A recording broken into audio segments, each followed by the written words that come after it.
Alright, it's safe to go to the bathroom, right? Sure. Crit. No, I'm just kidding.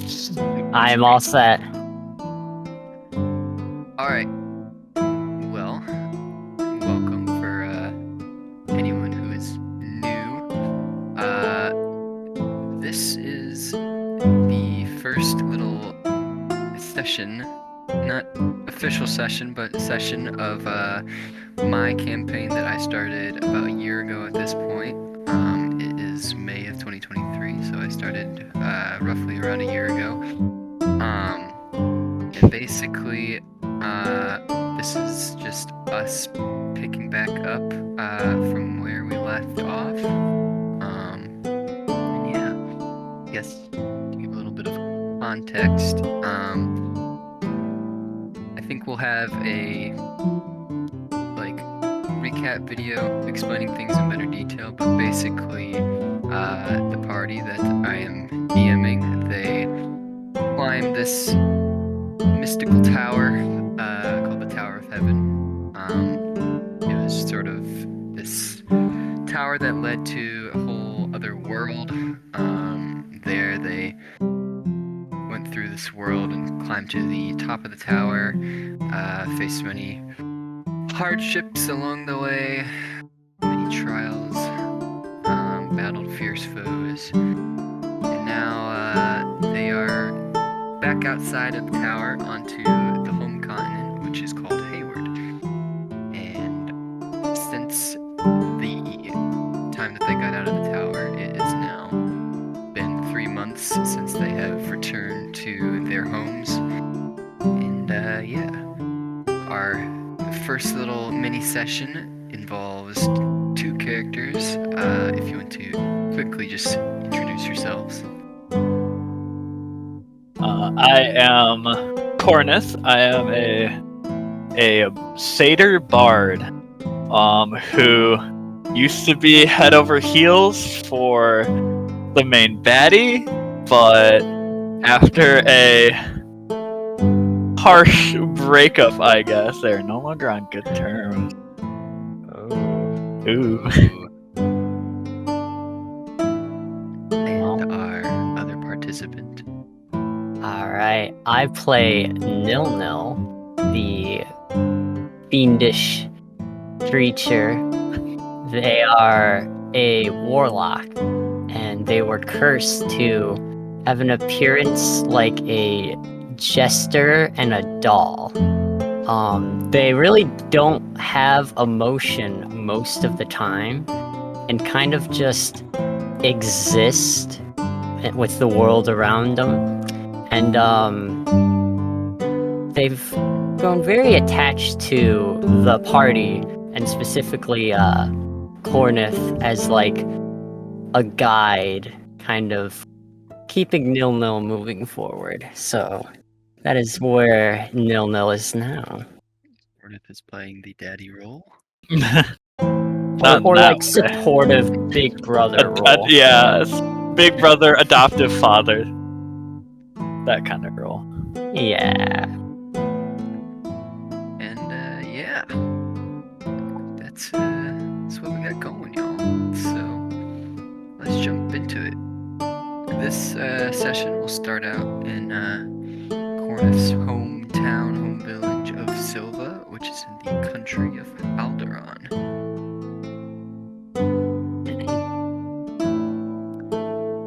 They say the forest is a savage beast, that it chews up and spits out those who cannot abide by the laws of nature.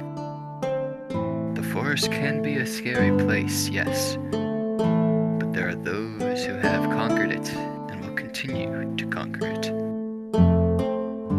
For what you see and know about the forest is just the surface level. Inside every critter, monster, plant, and person of the forest is something beautiful. Something that, when manifested beyond the surface, will cut through any and all danger, darkness, and evil. What is that thing, Gramps? Hold on now. I'm getting there. But pay attention. very important. For you see, children, this thing isn't all of you as well. It is what we people of the village like to call the essence of life. And it is important that you all keep that essence strong. You never know when it may emerge to help you in the future. Well, how do we do that? The essence of life is not something that you can physically train. Rather, it is powered through those innate senses within you. Some have said that actively dreaming in your sleep is a sign that your essence of life is strong and powerful. Of course, though, those types of dreams only happen subconsciously. So it's best to remember to dream through your ambitions as well. If you have a goal in mind, don't ever lose hope that you may someday realize it. Because once you do, there's nothing more powerful in this world. As the word finishes, you get a beaming sense of happiness and vigor within you. You look around and the rest of the children with you are given a round of applause for the chieftain Bongus's story. The scene shifts as the clapping begins to drown out any other sound. And the last thing you lay your eyes upon is Indira, clapping along with a big smile as well. The claps turn into footsteps, hurried footsteps, sprinting footsteps.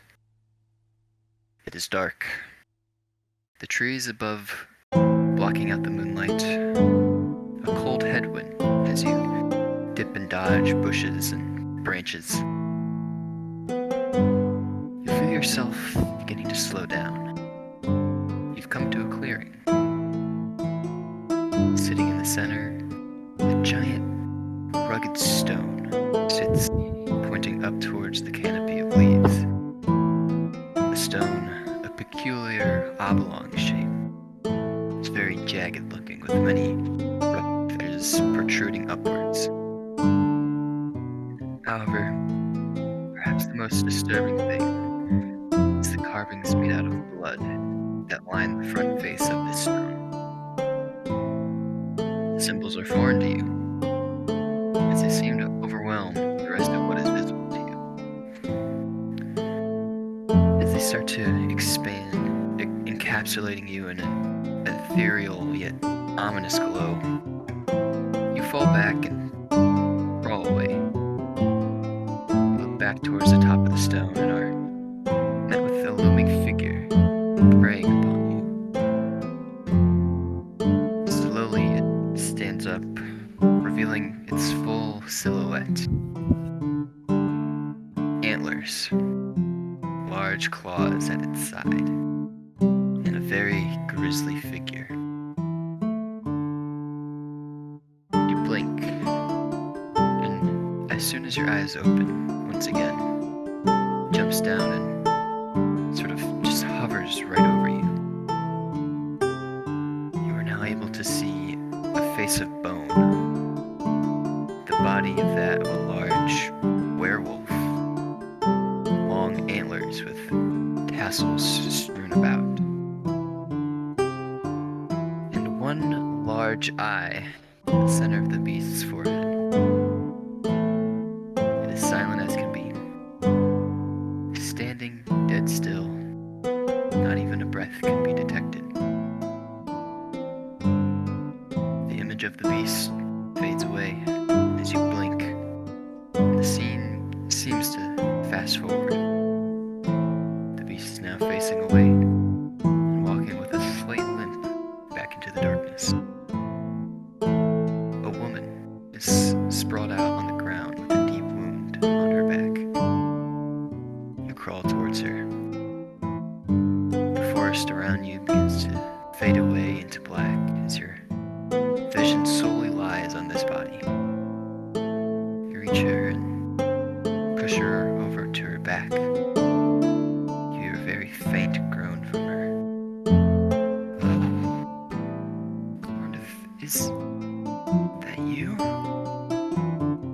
Yes. You need to run.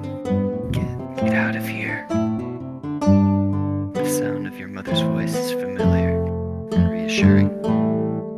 However, what you gaze at is definitely not. Peer at her face and are met with that of the face of the monster. Ah! You're startled awake as you quickly realize the dream was but only that. You suddenly feel a large plop come down on your chest. You are awoken by a familiar face. Nilno seems to be comforting you in your sleep.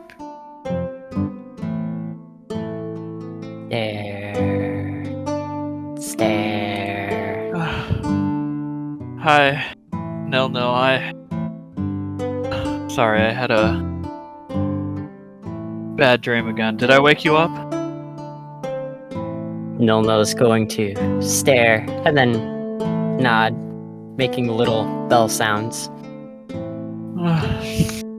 I'll pat No on the head. Sorry. Sorry for being so loud. And mimicking Indira's voice. What did you dream about?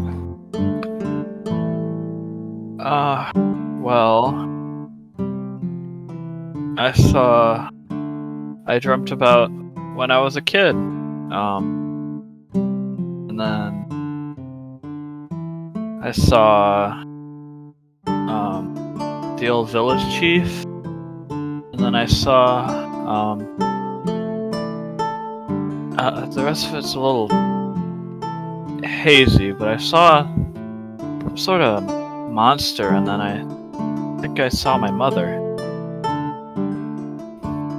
Nilno's going to tilt their head a little bit more. I mean, that's about it.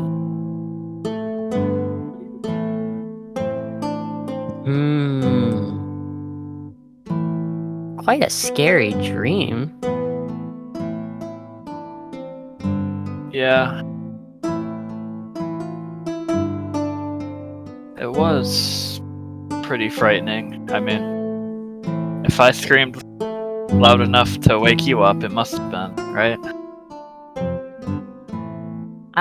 Yeah, you were quite loud. Yeah. Guess I was. Nilno's gonna kind of plop off of him and then point up at the sky. Wow, we slept in that much already? You slept that much. Oh, what time is it?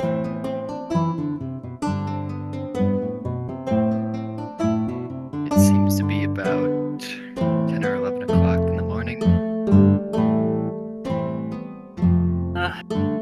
It's not that early. But I get it. Wanna get our days going. Cornith is gonna, with that, hop out of bed. Start getting ready for the day. Nilno's going to walk out very calmly, doing a little skip.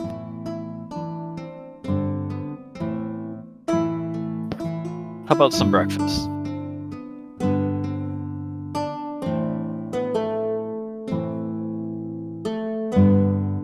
As long as you're cooking, still using Indira's voice. I'll do my best.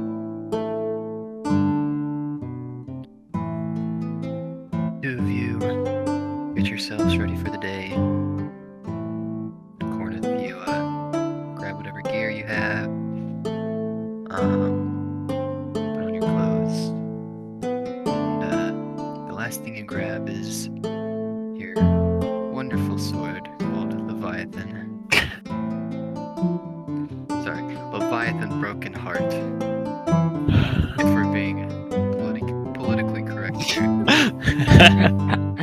Cornith gives a little sigh, picking it up.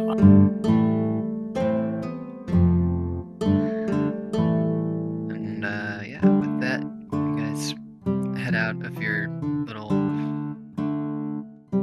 hut, home. I don't know. What do you think it would be? Probably small home. It'd probably be I'd imagine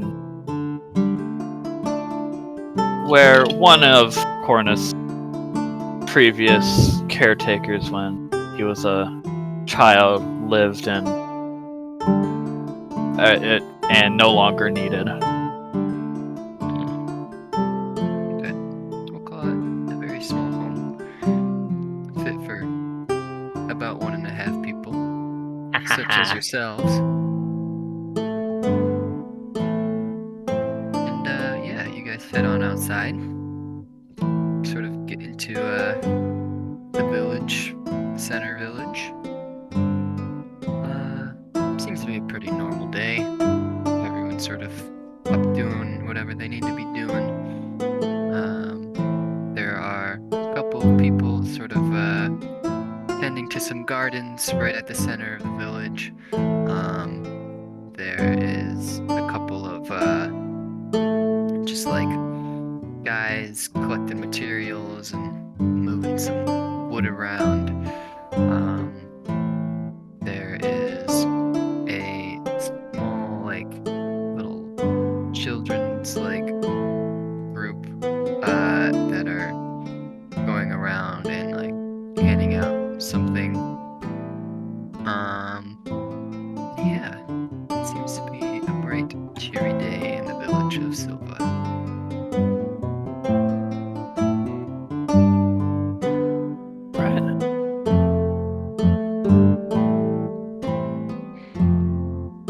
So where are you guys heading for breakfast? Well, I'd probably... Nilnil insisted that I cook, so I'd imagine that Cornith would go and pick up some food or ingredients, more like, and try and cook himself back at the house. Okie dokie. No will be helping carry a few things here and there. Very well. So you head on into the village. Stop at a couple of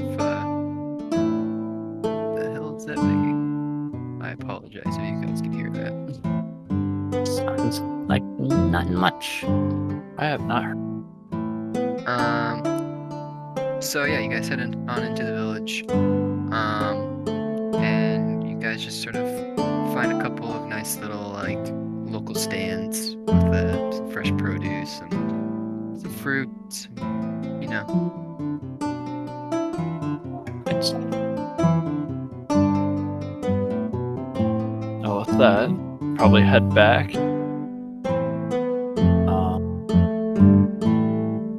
Go and... Well, before we do that, what kind of ingredients would you like to get? What would you like to make? Well, Nilnil, what would you like me to cook?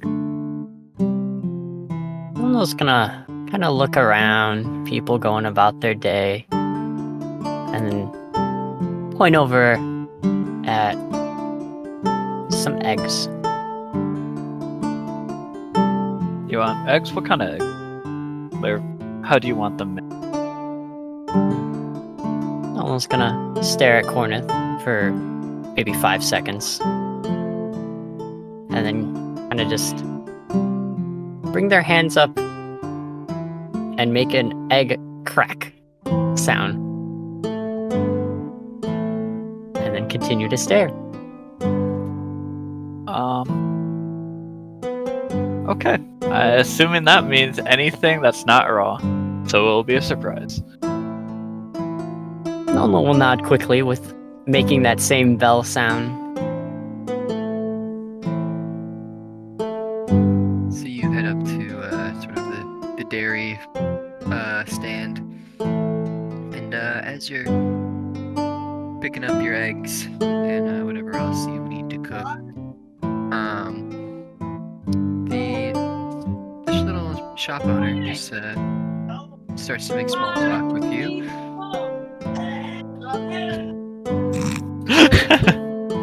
That's not my mic, is it? Sorry, Nilno's gonna go fight some birds real quick. Nilno gets attacked by like little like crows. Yeah, so the storekeepers just sort of make small talk with you, and they're just like, if it isn't Cornith, then who might your little friend here be? Oh, this is Nilno. They're one of the companions I met in the tower. Oh, well, nice to meet you, little fella. They don't talk too much. I see. Well, what can I do you for? 4 eggs, please.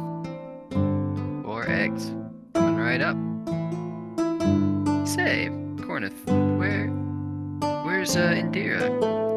I feel like you two are pretty tight at the hip these days. Good question. You know her, always running off without telling anyone. Ain't that the truth? Well, here's your eggs. Hope you, Thank you. have a good day.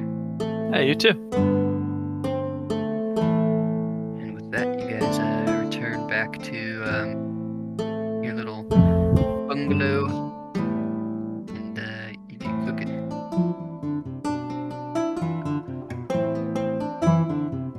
How proficient are you in like cooking stuff, Cornith?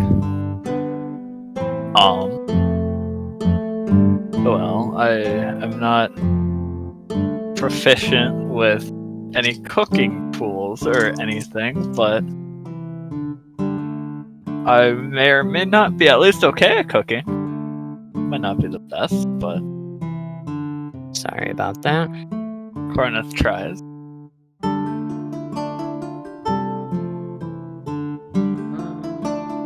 Let's have you make today. What do you think would be good for cooking?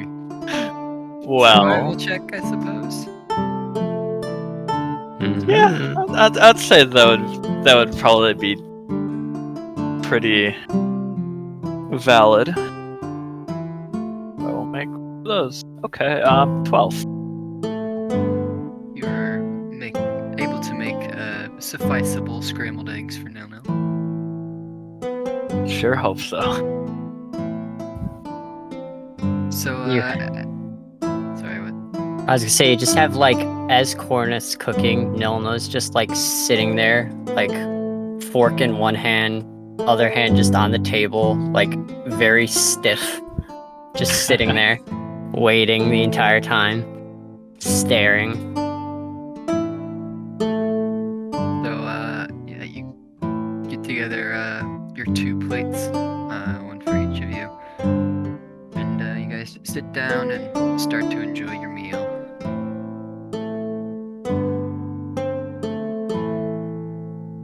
As you guys sort of finish up, you guys hear a knock at your door. Oh, I'll get that, and I'll get up from the table and I'll go and answer it.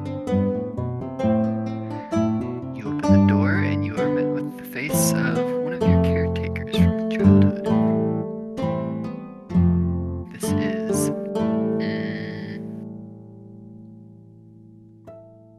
I don't know, I'll let you name them.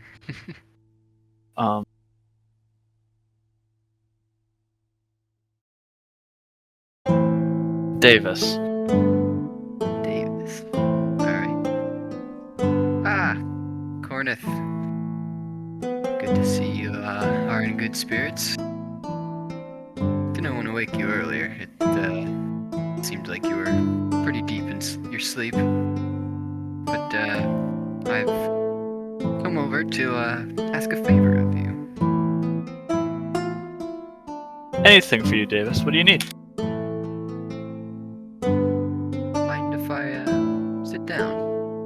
Yeah, sure. Davis walks in and plops himself down in a chair opposite from Nil Nil. So, I have a task for you. What was? I have a old friend that lives out over in O'Hara, and they work for the Forest Rangers Guild. And I was hoping that you could deliver something to them for me. Alright. I don't really have very much going on, so. He pulls out like a package out of his bag. It's just like a very simple, like brown paper wrapped package. He kind of just sets it on the table. Well, I'd love to tell you exactly what they are, what this is, but unfortunately, they're pretty classified information, only regarding those in the Forest Rangers Guild.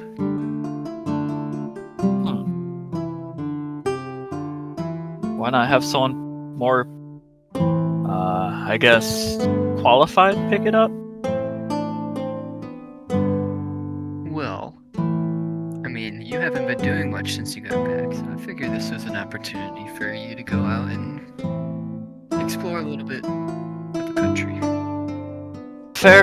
It has been a while since we returned, and I haven't been doing anything new recently, so that's a good point. Well, to be fair, you have been taking care of me. As Yeah. the voice of Diana from within the tower says next to Cornith. Yes, that is true. You sure have some interesting friends that you made along the way up there. Yeah. Good friends, though. Well, whether they're good or bad, having someone close to you is always important. That is Anyway. true. So you'll say you'll do it? Yeah? Splendid. I'll let my friend over in O'Hara know as soon as possible that you will be arriving there. Is there a specific address I should bring this to? Just take it to the Forest Rangers Guild Hall and ask for Darshan. Darsh. No. Write that down for me. Nilno's going to stare. Right. I'll get out like a piece of like pencil and paper. Darshan Forest Rangers Guild. Alright. Got it. And then Nilno will nod.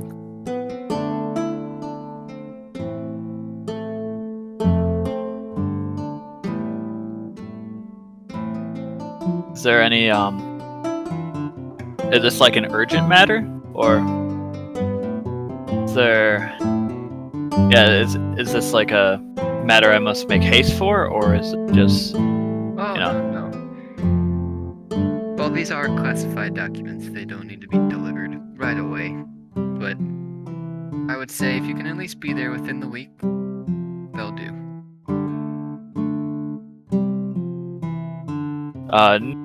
Previously knowing the area that's not a very that's a pretty reasonable task, right? Mm-hmm.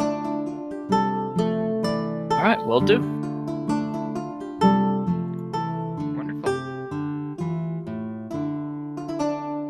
Well, I guess I better be going now. I do have some other chores to attend to, but when you do leave, let me know. And I will send a word that you are on your way. do. And with that, Davis exits. And yeah.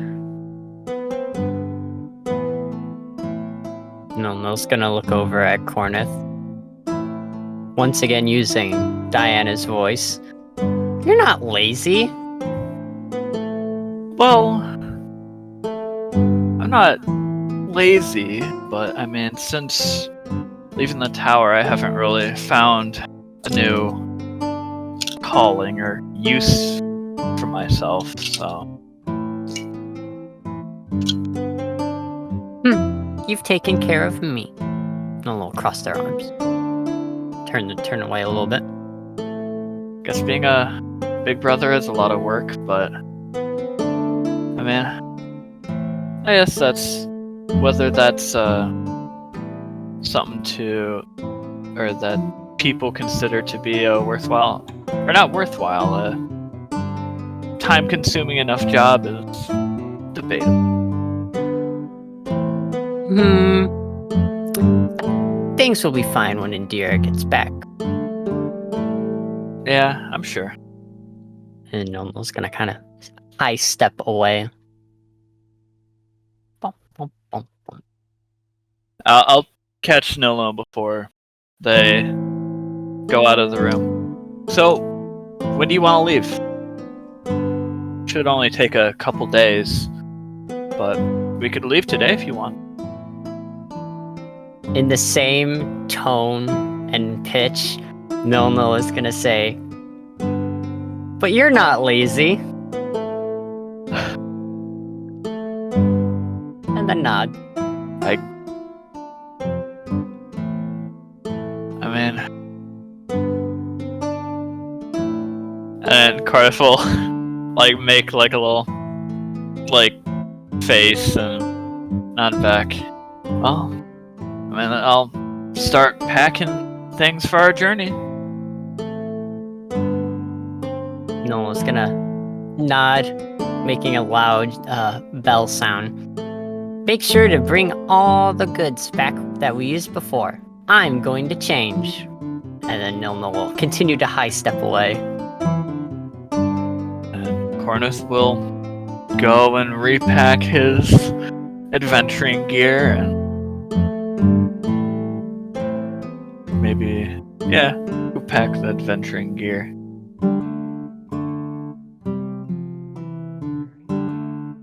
Talking montage ensue. It is now about, I don't know, an hour or two after we got the news. And yeah, you guys are all set to go. Alright. Well, time to head off on a new adventure, Nilno. Before we get back together, Nilno seemingly takes a little bit of a longer time, but then walks out looking fairly close to what Diana looked at, like inside of the tower. Has Nilno worn this before? The outfit, yes, but the fleshness, no. And Nilno's gonna like tug on their cheeks a little bit, like. Meh. You look different. You weren't the only one that had a dream. Guess not. And then Nilno's gonna kind of put their hands on their hips and nod.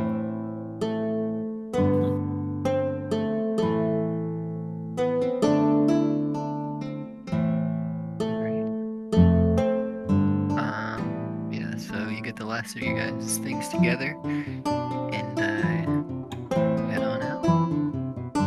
Before you do so, leaving the village, you make sure to find Davis and let him know that you're about to leave. And then, once you do that, you decide that you better let Indira know where you're going. A note. That's right. I totally forgot to do that. And I'll go and I'll write a little note saying where we're going and that we'll be back soon. Alright. You head on over to Indira's home, knock on her door. No answer. Kind of expected that. I'll take some. The door has like a little outcropping on it, and I'll kind of stick the note where if she's coming back to the house, that she can see it on the door.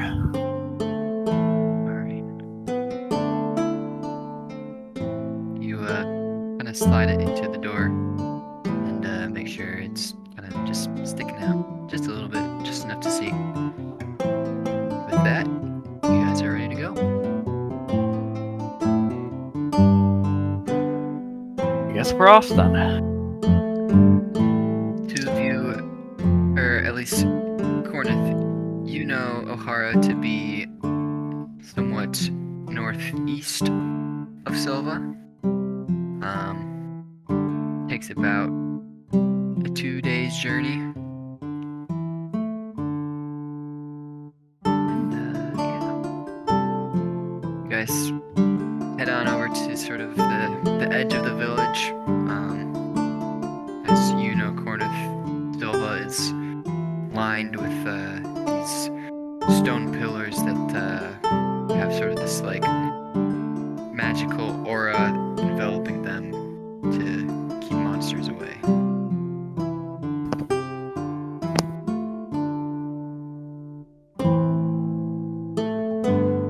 So we're passing through.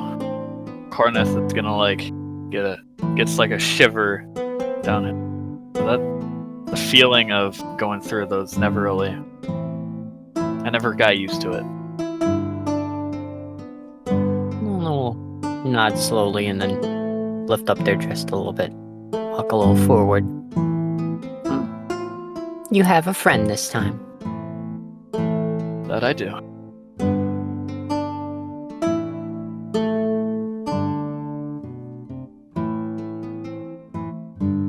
Continue our trek into the woods.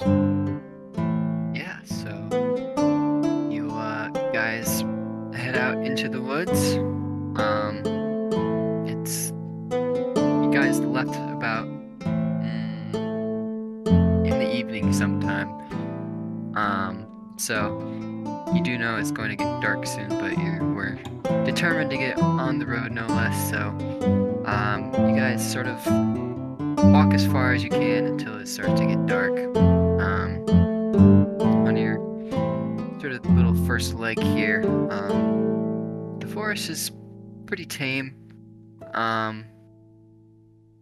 Having walked through the forest a number of times, Cornith, you know that to always be on your guard. There are a couple of main paths that kind of connect some of the major cities in Alderaan, but aside from those, there aren't really too many like other paths that have been fairly used enough. But yeah, so you guys head on through. It's a very nice day out. The sun is sort of just trickling through the canopy above. It's pretty warm.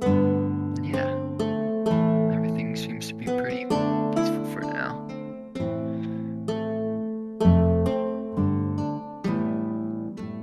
Even though Nil has a different look, kind of walking in a different way, they're still continuously staring forward, not blinking. Almost as if they're not even noticing the surroundings, except Cornith, who's walking next to him.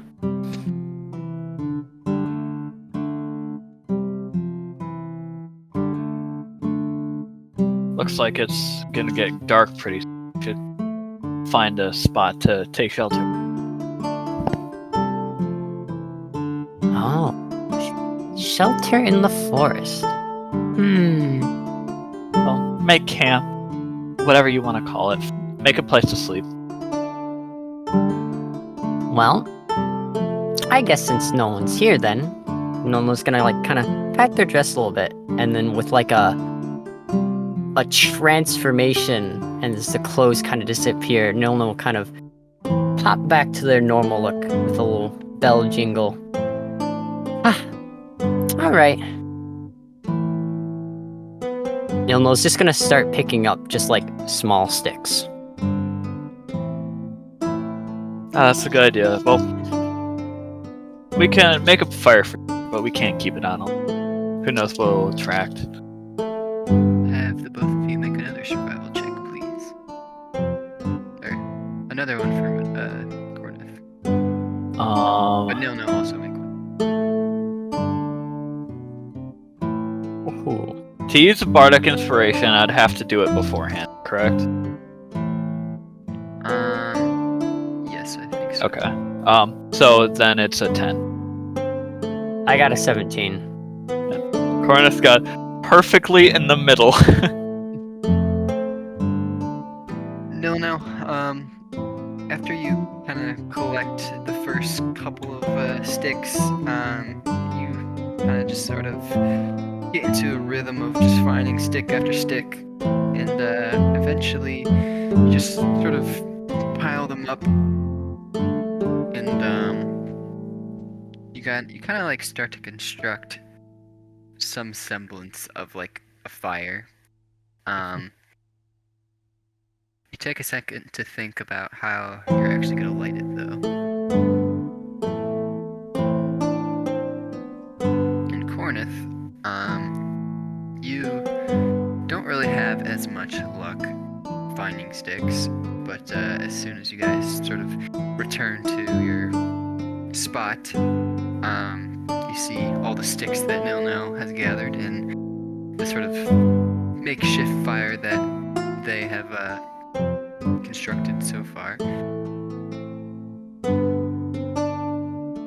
Pretty good at this now, though. Nono will stare.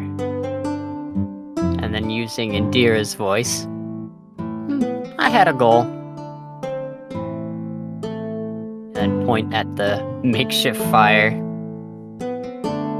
It's always good to be able to take care of yourself outside and survive in nature.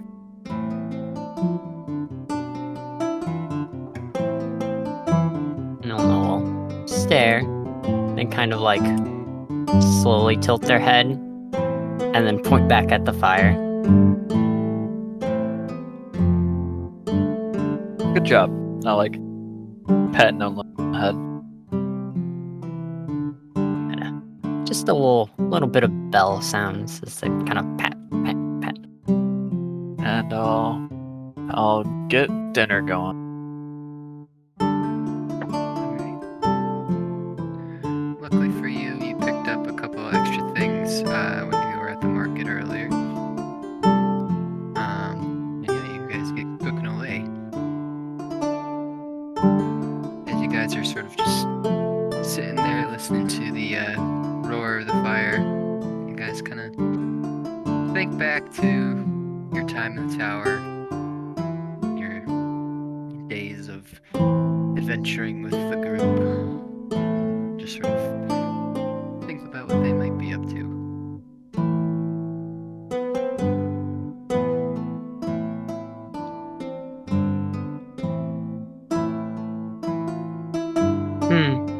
Arazi. And Nilno will look over at Cornith. What about Karazi? Arazi. What?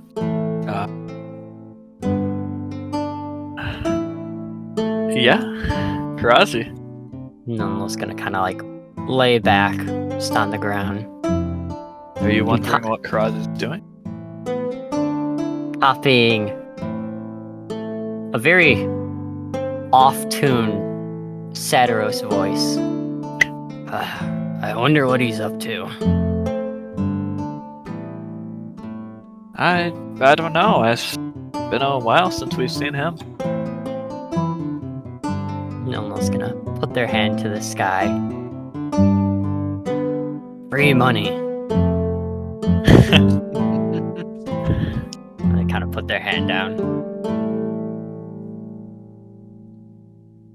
I mean, I'm sure that was a plus to being around Krause, is getting that money when he forgot to collect it.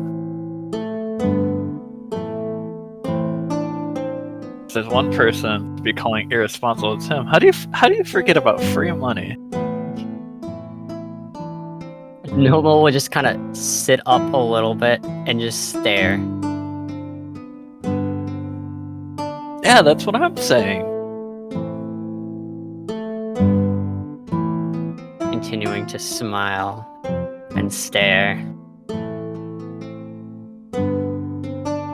I still haven't quite figured you out, no, but I'm starting to understand you better. Nilno's gonna like slowly stand up, kind of walk to the side of the fire where there are like shadows cast out on like the tree. And then Nilno's going to activate the Cape of Bellowing. Bellow the cape. I remember when we all used to do that. It would shake fear to the hearts of enemies far and wide. And now, with a very on point Martin voice, we bellow our capes for a good time. That we do. And we'll kind of wobble step and then sit back down in like a crisscross applesauce. I'll then hand Nil a bowl of stew that's finally done cooking. Alright. Yeah, so you guys go through your meal without really any disturbances, and pretty quickly after you guys finish up, the sleep sort of begins to take over, and you guys are out like a light. Cornith, you begin to dream once again. After having talked with Nilno about the others, you think back to your time in the tower. Specifically, you think back to your moments with Bokovus and your first encounter with Indira in the tower. These were happy times for you and the group as a whole, and they certainly make you smile in your dreams. That it does. Nil, you dream as well. Specifically, you dream of your giant watermelon that you acquired in the tower, and how much you loved that thing. Protect. As you whisper in your sleep. So, the morning comes around once again, and you guys continue onward. This sort of first leg of the day, kind of similar to what you guys experienced during the evening last night. Pretty temperate forests. However, there do seem to be a bit of different colored trees starting to pop up here and there. And as you go further and further, these different trees begin to become more common until eventually they sort of just encapsulate the scenery around you and just fill your eyes with bright oranges. Bright oranges and reds, pinks, and yellows. It's quite a beautiful scene. Isn't it pretty, no?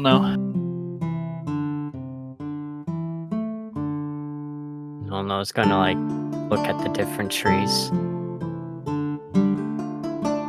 The trees? Yeah. Going back to the Diane voice. Yeah, all the colors. The way they sway in the breeze. Nolno's gonna tilt their head again. Still smiling and staring, but then kind of likes to look back and stares. Not your thing? I mean, it's not everyone's a nature lover like me, but I mean, I've grown up around it all my life, so it's kind of hard not to be enamored by it, you know? Nolno will like look down at like their long arms.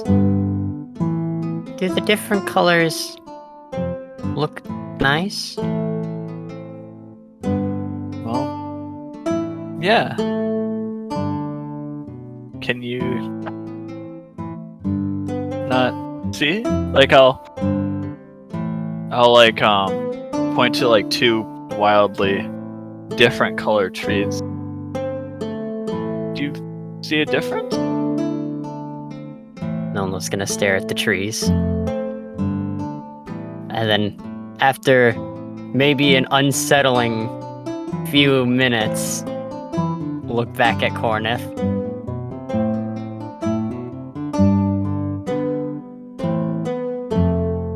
Tree. Huh. Tree.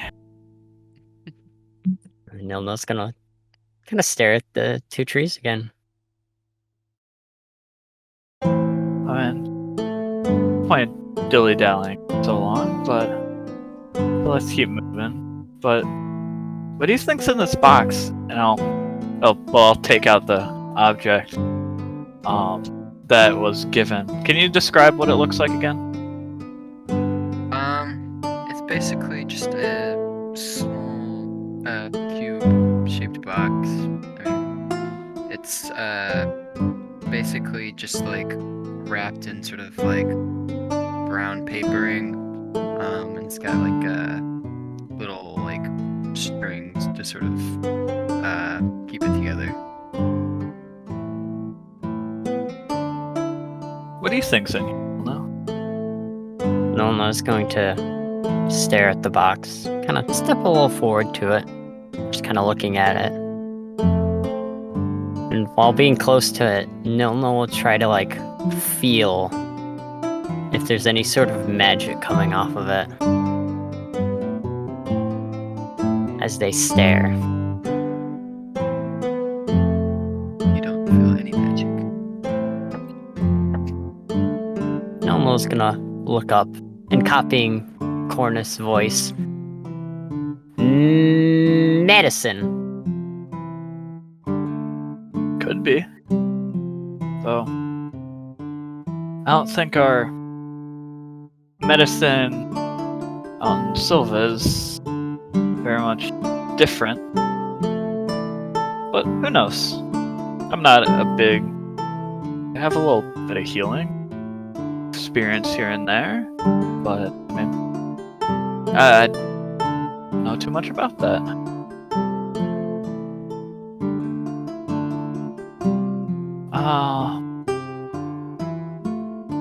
Honestly, I mean, I don't know why it would be in a box, but might be like documents or something. But in reality, I don't really know. So your guess is as good as mine.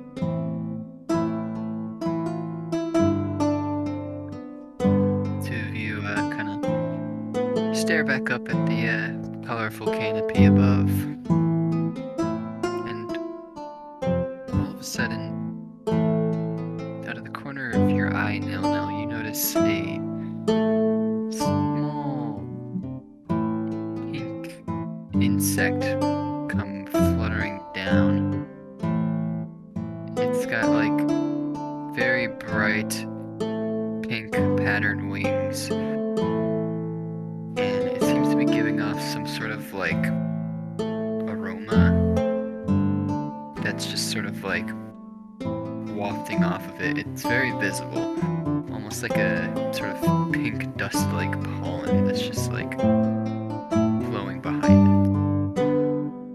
Cornith, you spot this as well, and immediately your heart skips a beat as you know this to be a very dangerous insect known as a hypnosis butterfly.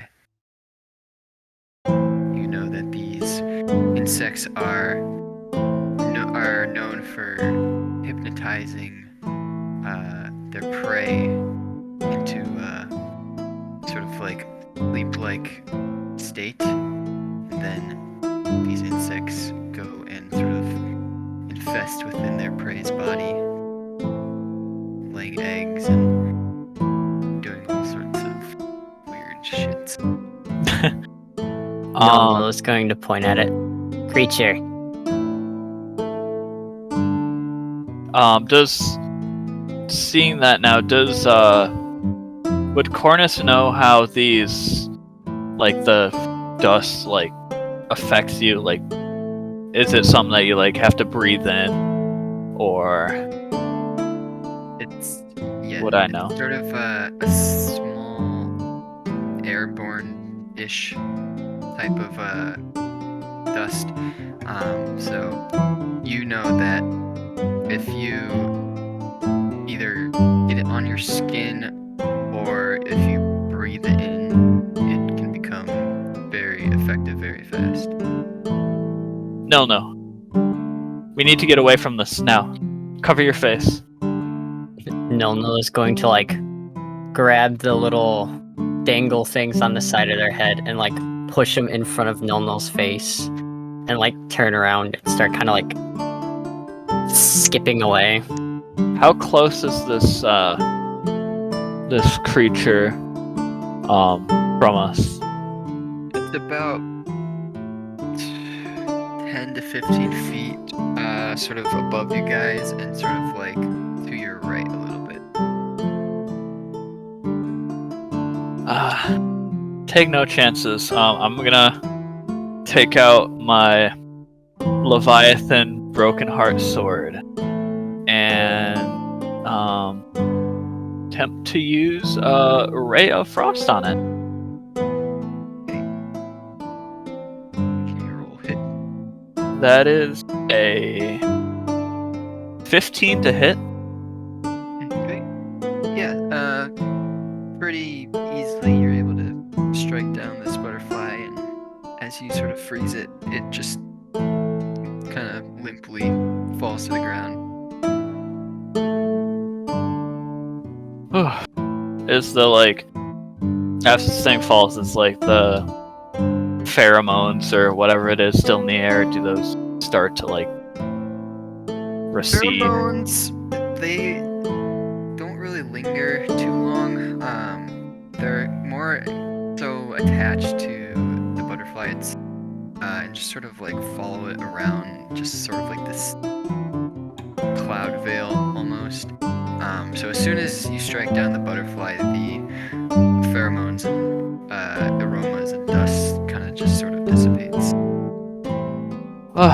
It's safe now. Hopefully we don't run into any more of those.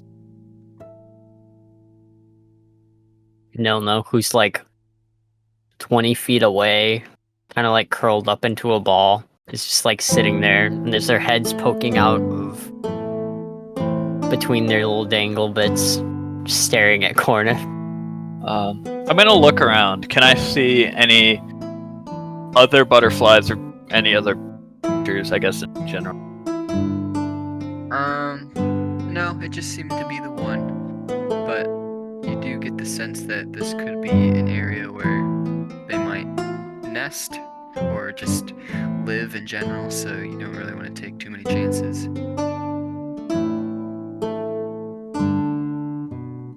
Alright, no, we have to be careful. Keep Nolno's gonna keep your run eyes back peeled. over. As you say that, Nolno's gonna like put their hands over their eyes and then just like Nolno stare.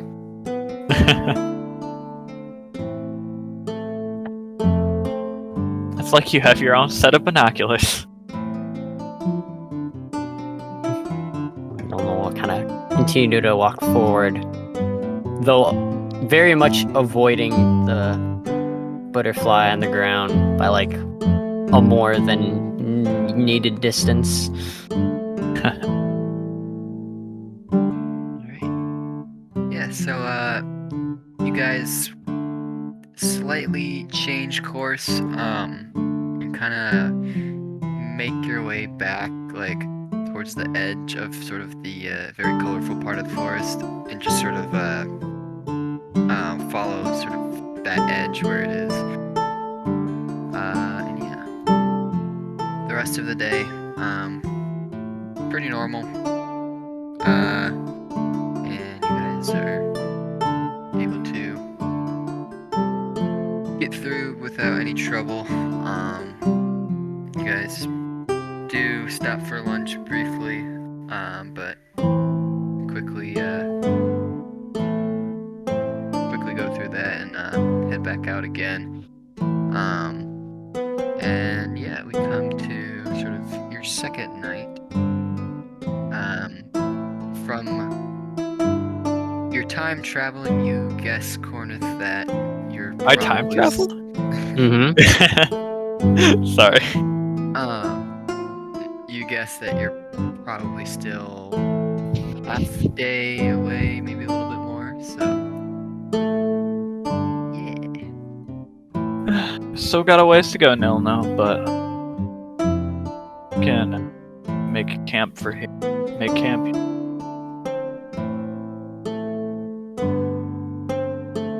Can I have you guys make one more survival check? Eight. Wait. 8. My dice got caught on the corner and it was like between 1 and 13.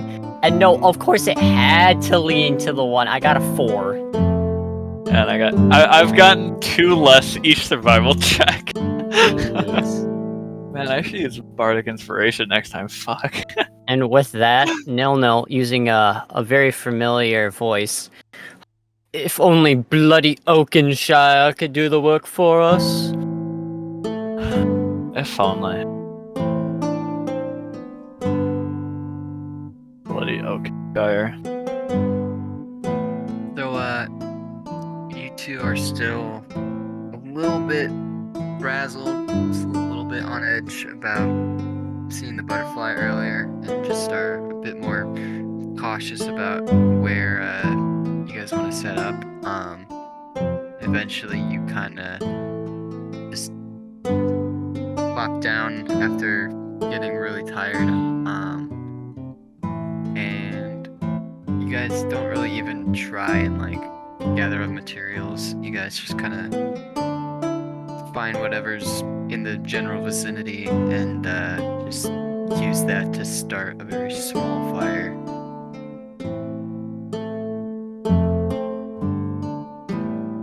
Although Cornith does most of the work this time because Nil is kind of just lay plop on the ground. Laying there, Butterfly. recalling the voice of Martin.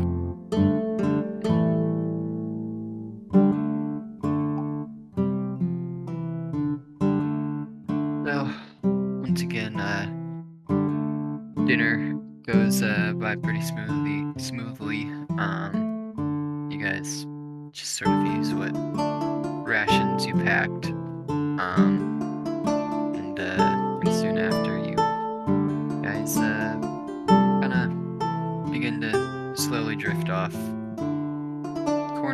You kind of try and stay awake a little bit longer just to keep watch, but you can feel yourself very slowly dozing off every once in a while. And as you do so, like every few minutes, like you can hear what sounds like a dinging sound, like a bell or something. The heck is that? Cornith will like stand up and look around. Does it sound like different than like nil notes, like jingly bells? Yes. Sounds a bit more crisp, I would say. No-no's got sort of small little like jingle bells. This Yeah. one sounds like I don't know, like what's a bigger sounding bell. Like It's a more clear. Maybe like a cowbell. does it sound close by? Yes. Although it sounds like it's kind of like moving around. It's coming from different spots every once in a while. Heck.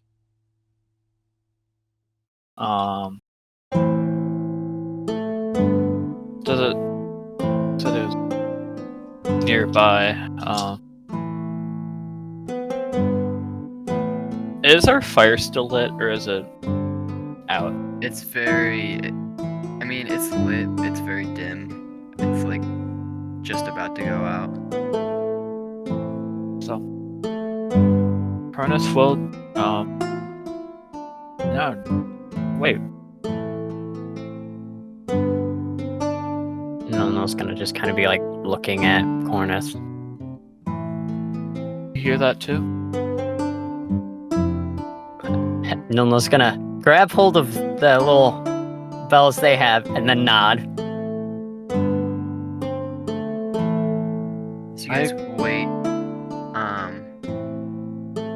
You keep hearing sort of the bell sounds every once in a while, and then a different sound. It sounds like some sort of like hissing, you know, like some sort of reptile hissing. Okay, how close does that sound? This sounds much closer.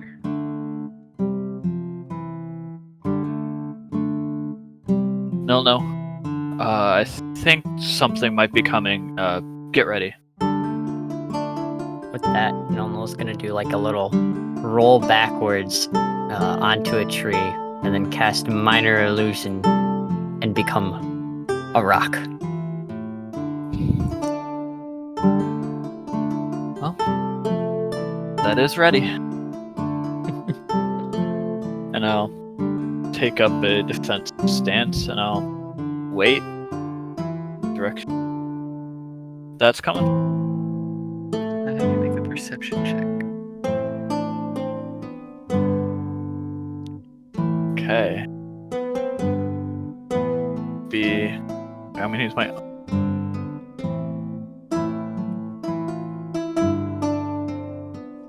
Okay, 15. 15? Yep. Okay.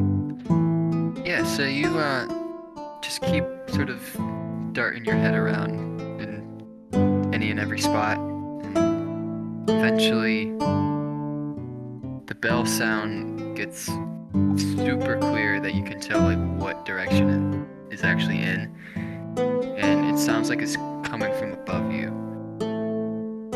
You look up slowly and see the mouth of this giant snake, like kind of just slowly like coming down to attempt to bite you.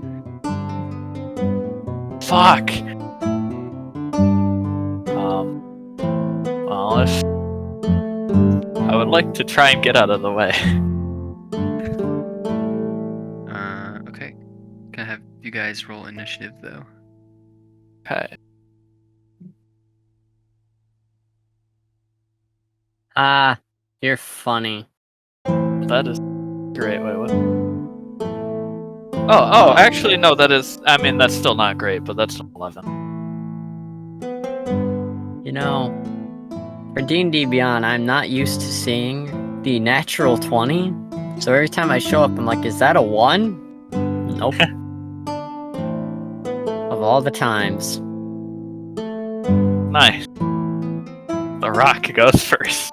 The rock goes first. Comedic. Nil the rock.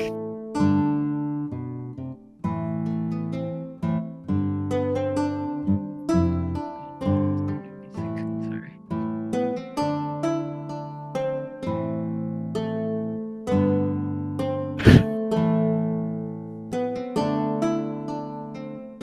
Good enough.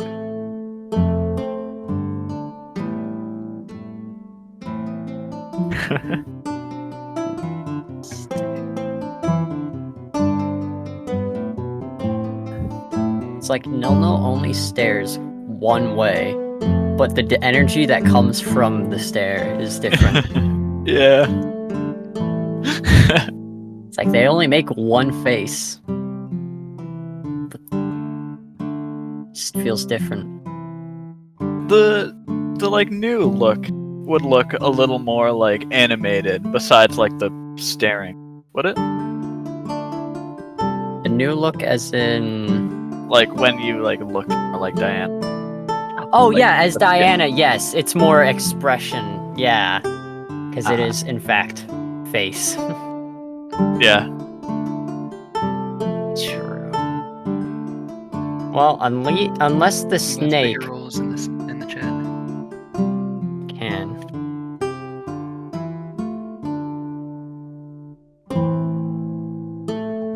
So unless the snake has beat the nat 20, I applaud the snake. Yeah, you get to go first now.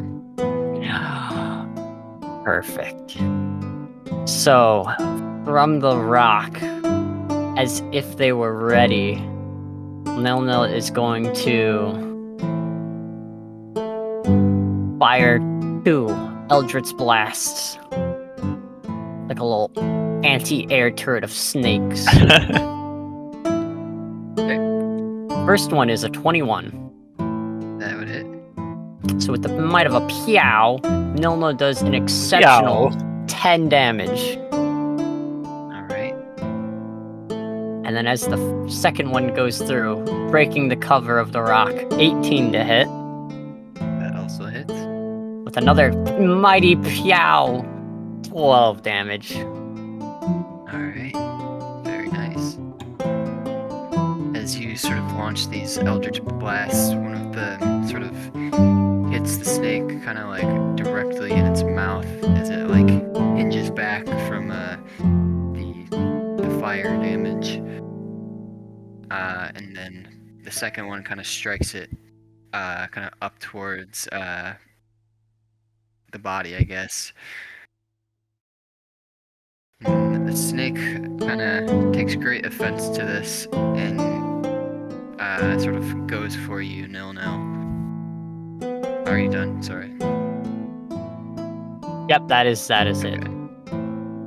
So yeah, the snake is gonna go for you and attempt to bite you. That is an 18 to hit. That hits.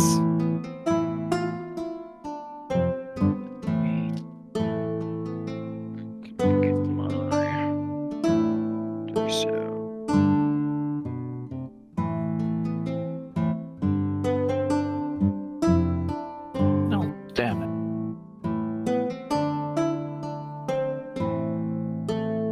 Super Snake, you do not hurt my Nil. That does. What's that? 13 poison damage. Ow.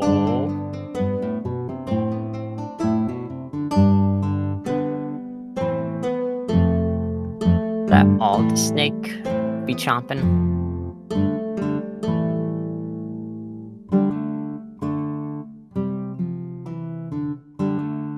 Yeah, so as it like lunged down to bite you, it like kind of sprays some sort of like acid from its fangs onto you and hits you for 13 poison damage. As it kind of lunges and sprays, after Nilnil gets hit, it'll point at the snake and make like a balloon inflating sound and cast Hellish Rebuke on it. It needs to make a dex save. Alright. That is a 6.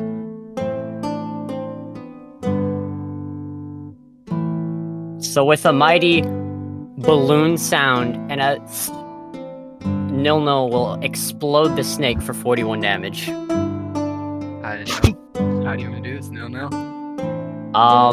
It kind of like gets close to Nilnil, does its spray, and Nilnil kind of like falls back slowly and points at it as Nilnil just kind of explodes and sends like the snake flying back into the top of the trees.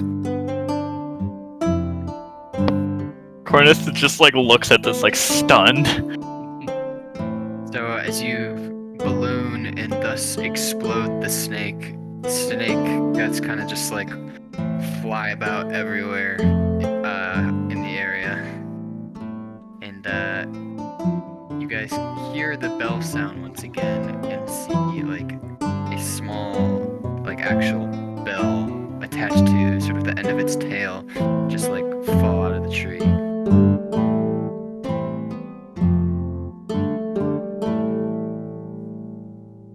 I'm gonna. Nilnil's gonna be laying there. Wow. No, I didn't know you had that much firepower in you. And I'll go and I'll inspect the bell.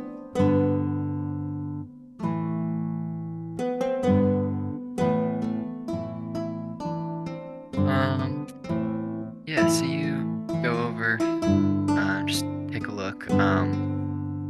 It doesn't really seem to be an actual bell. It's more like some sort of like extra appendage or like extra organ is attached to the snake. But it's like mimics kind of the sound of the bell. Like you give it a little like poke and it sort of makes like a ringing sound. I like. Is it like bloody?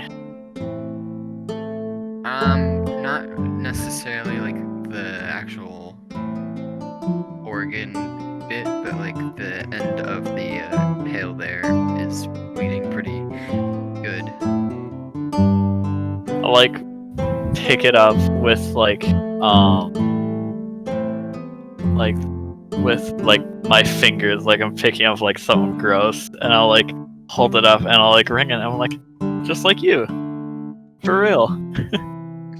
Nilnil's gonna like walk up to it, who's also looking like they didn't take any damage from that. Is gonna like look at the bell and then make like hissing sounds. Hiss, hiss, hiss. Don't like that. All right, and I'll take the bell and I'll throw it into the forest.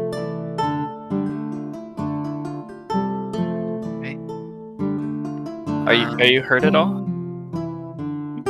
Nilnil's gonna kind of look at himself. The kind of little acid marks are still kind of like there, but Nilnil has like this waviness to them almost, and then kind of like look up and nod.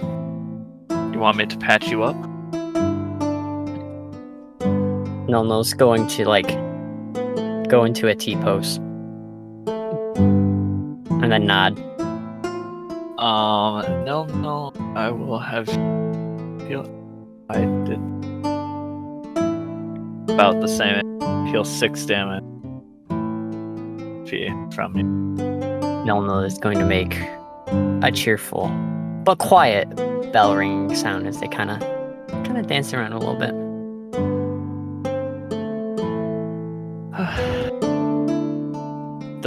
How late in the evening night is it?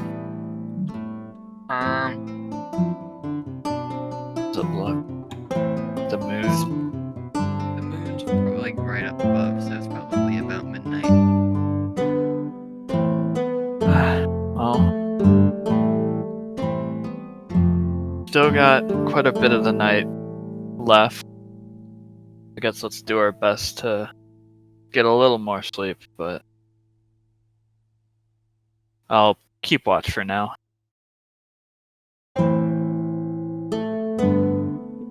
Nelno will go back to the little fire area and then point at it as it kind of lights back just a little bit and then sits down.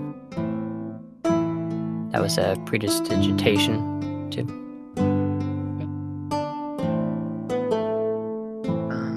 Yeah. You guys kind of go back to your original positions. And once again, no, you fall asleep pretty easily.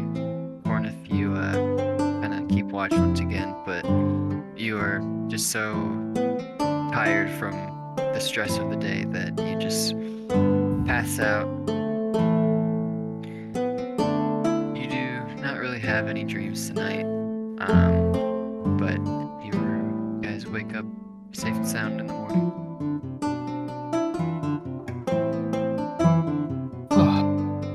Do we get a full rest? A short rest, perhaps a half rest. Yeah, half rest. I know how those half rests work. Thing I gone. am- So I am. I am done.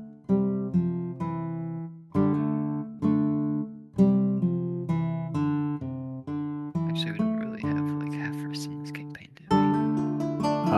That is Yeah, that's before their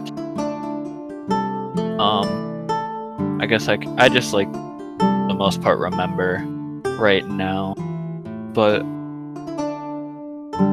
don't have the little about it. Mhm. I guess I can look at for something if I need a refresher, but Oh man.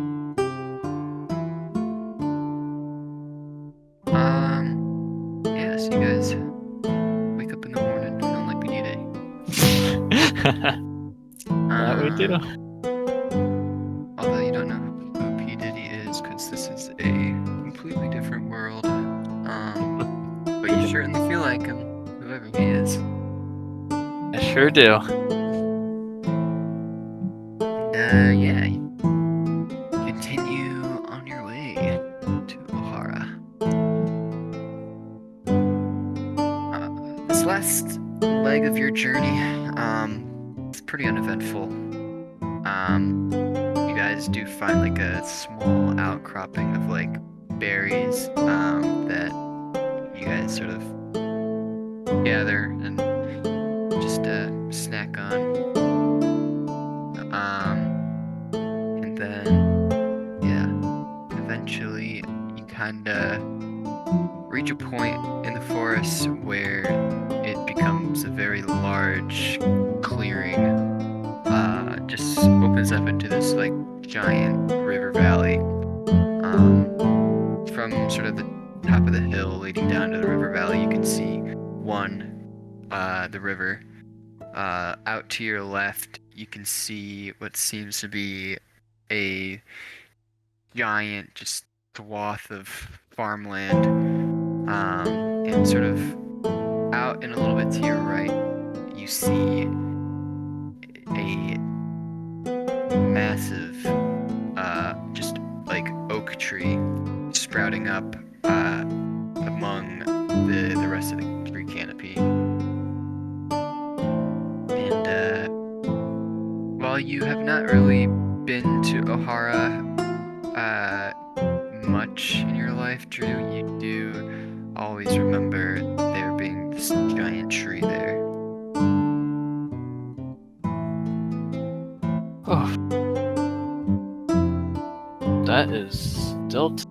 the biggest tree I have ever.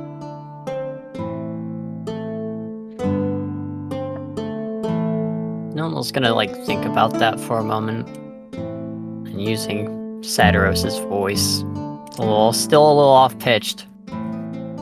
I mean, how many big trees have we ran into?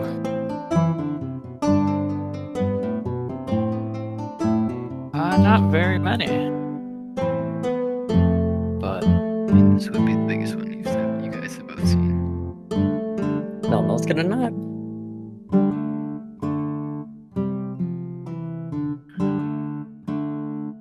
God, that thing's gotta at least be 100 Nelno tall. Maybe even 1,000.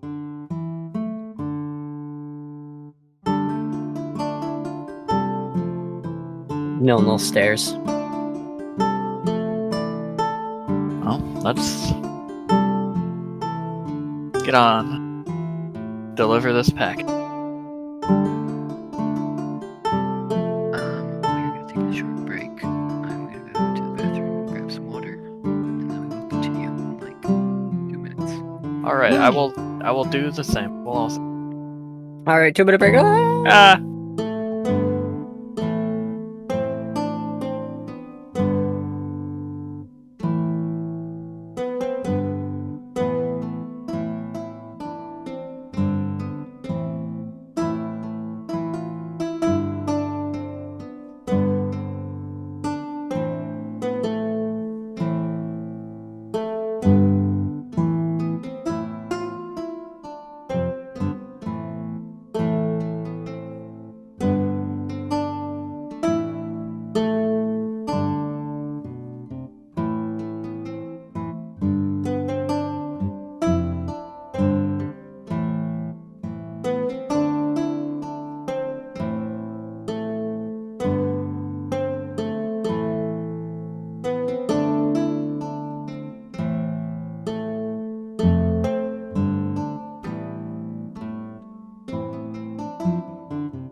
Oh no, it was an extra 1 minute. I have failed.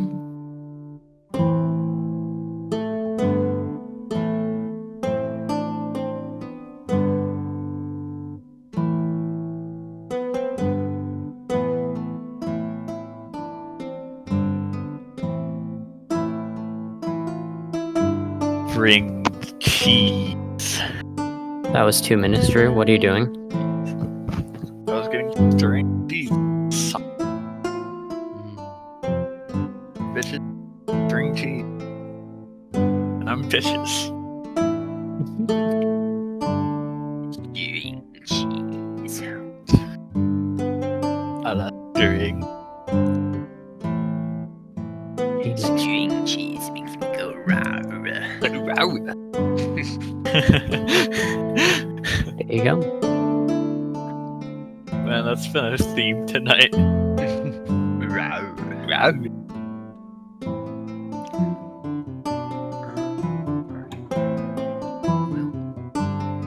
let us continue. So you guys are staring at the big old tree. You guys head on down into the valley. And yeah. Do, do, do, do, do. Is there anything we wanna take care of beforehand? I mean, Cornith wouldn't mind showing Nil. We do have a package. Probably take care of the pack or anything, I'd imagine. Sorry, you kind of cut out. What did you say? Well, as much as Cornith would like to show Nil around, even though Cornith doesn't really know where he's going that much anyway,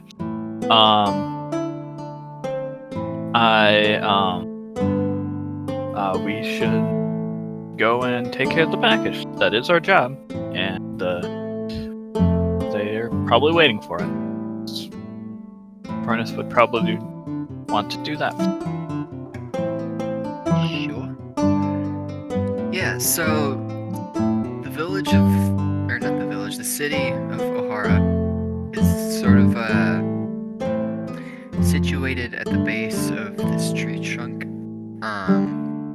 And the trunk itself, I mean, it's very large, obviously, but there's sort of like a large hill that kind of like slopes up into the trunk and just sort of like holds the trunk in place, kind of.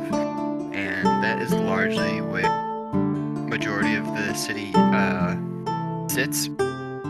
However, there are a number of buildings that are sort of attached to the actual tree trunk itself that sort of just dot areas of the trunk and slowly work their way up.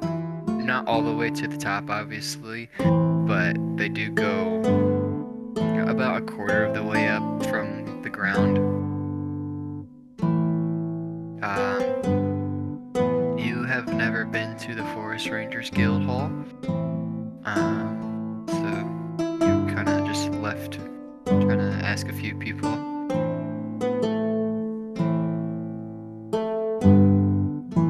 Oh, at this point, Nilno has gone back to the Diana look and trying to just keep up with Cornith. Okay. Man, I feel like we've been looking for this place for like an hour. Yes, but at least we don't have to travel in the dark. Yeah, we are in a big city. How dangerous can it be, right? They're gonna just kind of facepalm a little bit. Cornith will chuckle a little bit. Continue on asking about and find this place. Eventually you kind of come across someone with like sort of like hunting garb. They have like a bow kind of slung around them. They have their own quiver of arrows at their side. They're sort of more in like adventuring type gear as well. And they have a sort of circular shaped patch with a symbol of a tree on their left arm. Well, if anyone looks like a forest ranger, they look like one. Agree? No.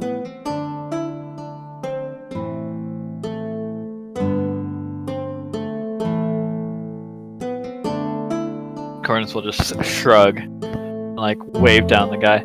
Hey! And like run up to or not like dash at him. Like just a jog. Nilno's still gonna walk slowly. Hi, you're part of the Forest Rangers Guild, right? Yeah, I am. Did you have a question? Yeah, do you know a Darshan? Darshan? Yeah, I actually do. Why are you looking for him? Yeah, we have a delivery for him. Oh, and where might you two hail from? Silva. Oh, okay. Yeah, I actually saw Darshan in his office not too long ago. Would you like me to take you there? That would be great. Alright, and follow me. Follow. So, this, person, leads you up towards the, base of the trunk, and you guys kinda hop on a platform. And he just says, hold still for a second, as, he kinda flips a lever kinda off to the side, and all of a sudden this platform begins like scaling upwards, flying up the tree. As it ascends, you can kind of see the city below, and just get a feeling of just how massive it is now that you're actually inside of it. Wait, are we? We're not. We're like going up on this thing like around the tree, right? Not like inside of it. Yeah, you're like, yeah, it's like an escalator, kinda, you know? Gotcha. Escalator of Like an trees. elevator. Gotcha.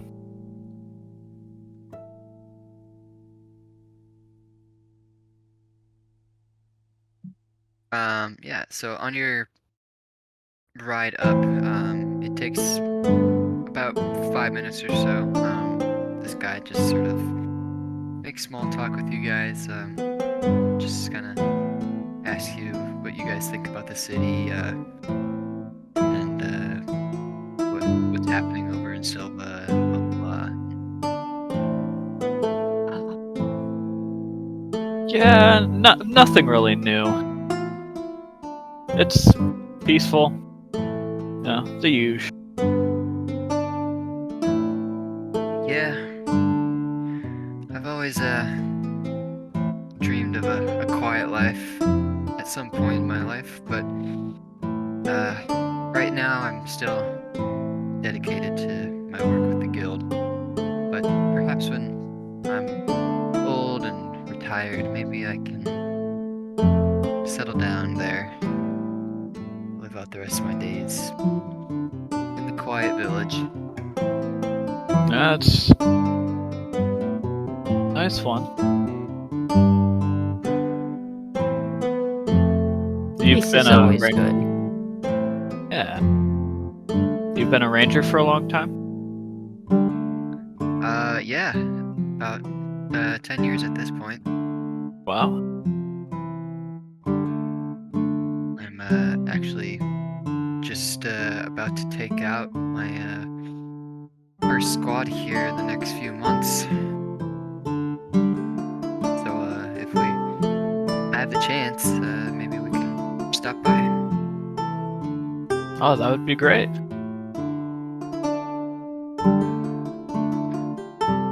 What are y'all's names? I'm Maybe we can get in contact again. Maybe you can show me around Silva. I'm Cornith. This is my friend. I like nudge Nilno. Who Here's still what's has up. the Diana look. So as you like nudge them, due to the height difference, they kind of make like a hey, like kind of face, and then do a little bow. I am no. Cornith and Nilno. Huh. Pretty strange names. Haven't heard those before. My name's Alex. Nice to meet you, Alex. No, will do the exact same bow. Alex just sort of chuckles and you're a pretty interesting one, aren't you, little missy? Nil is going to like stare and then kind of look bashfully, but still like staring.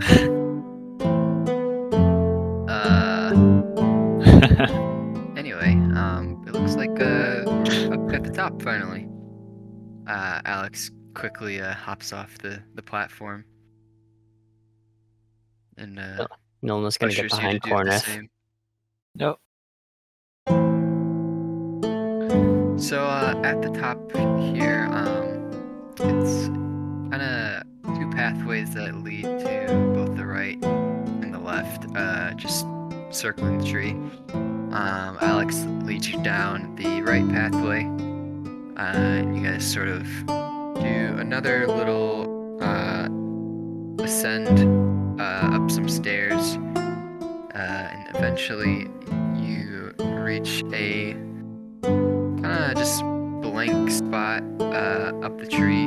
There's no really like building or like indication that anything's up here. Alex walks up to the tree itself and kind of just like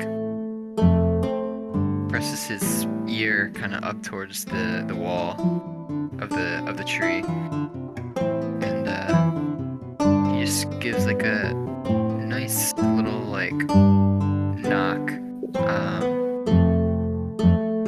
It's like a nice two knocks, very like in rhythm, I guess. And once he sort of pulls back from the base of the tree there, you see a like section of the tree kind of just like begin to sink inwards, and then like this section kind of slides in like towards the left, creating a door frame. Well, Oh, that's new. Yeah, pretty fancy, huh? Sure, it's nothing like what you guys have seen out there, but Yeah, though it's not every day trees or doors appear out of trees either. So I guess that's a fair point. But anyway, this is what I like to call the secret entrance to the Forest Rangers Guild. There are other entrances that are a bit more public, but I figured if we're going straight to Darshan's office, this is probably the fastest way to get there. fair So, enough. yeah, head on in. I'll step in.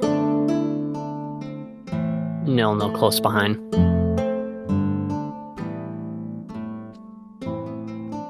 Excuse me. Yeah, so you guys head on in, and you guys kind of step into this small, very dark passageway. Alex quickly follows you in as well. The door begins to close shut behind you, and eventually you guys kind of reach another wall that opens up into the inside of the tree. So once you guys exit out of this small passageway, it opens up into this just giant gallery of a bunch of different things. At first glance, you see just like this wall of books lining the entire like circumference of the room. You guys kind of take a step or two out, and you guys are kind of looking over a balcony. You look down and see sort of like this like what? Nothing. Carry A lot on. of books. You see this like what's it called? Like astrolabe, like giant solar system replica, it looks like.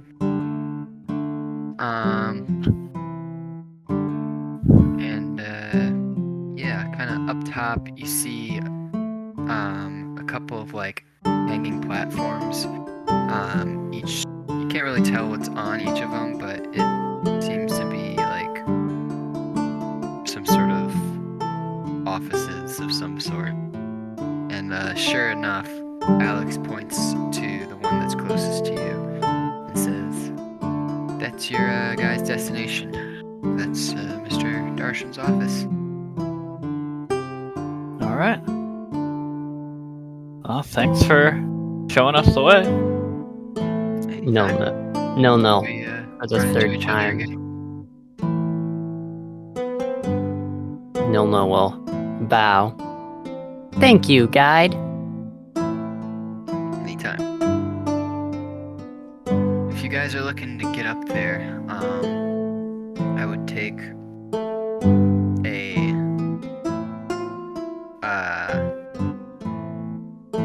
a sort of very what was the word? Like ferry carriage of some sort.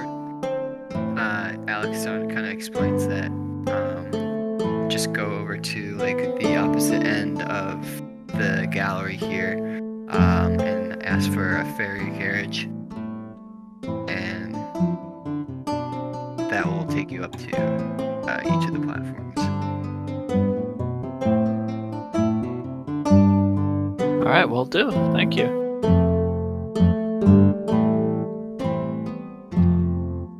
Yeah, so sure enough, you guys kind of round the balcony section up here, and across the way you find a small little like docking bay of these like small basket that look like they can hold one person, and you find this small dainty little like gnome receptionist, and she's just like, can I help you? Hi.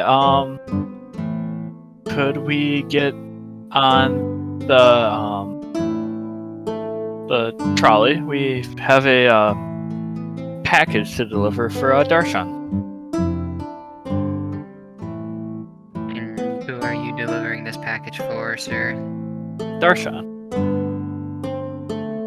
I know you said that, but who is sending this package? Oh, allow me to think for a second. Shoot, what was his name? I named him. How do I not remember? What the heck? David. Davis.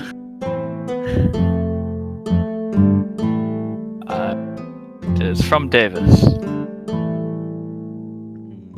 Let me check here. Oh, yes. Darshan said he was expecting this package. Alright.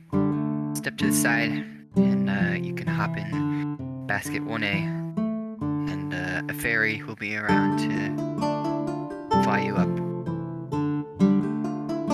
Alright.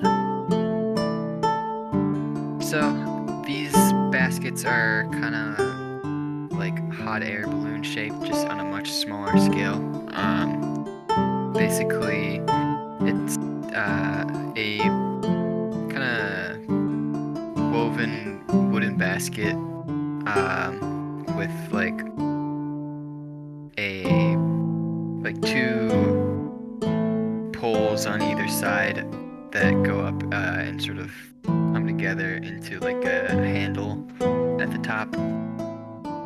So you step inside, you and Nil kind of just wait there for a minute or two, and eventually you see a small little fairy lady kind of just float down and grab your basket and begin to fly up.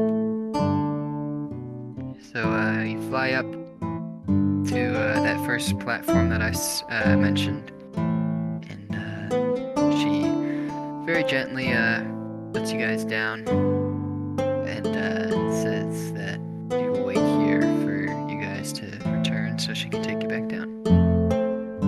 Alright. Thank you. We'll be back.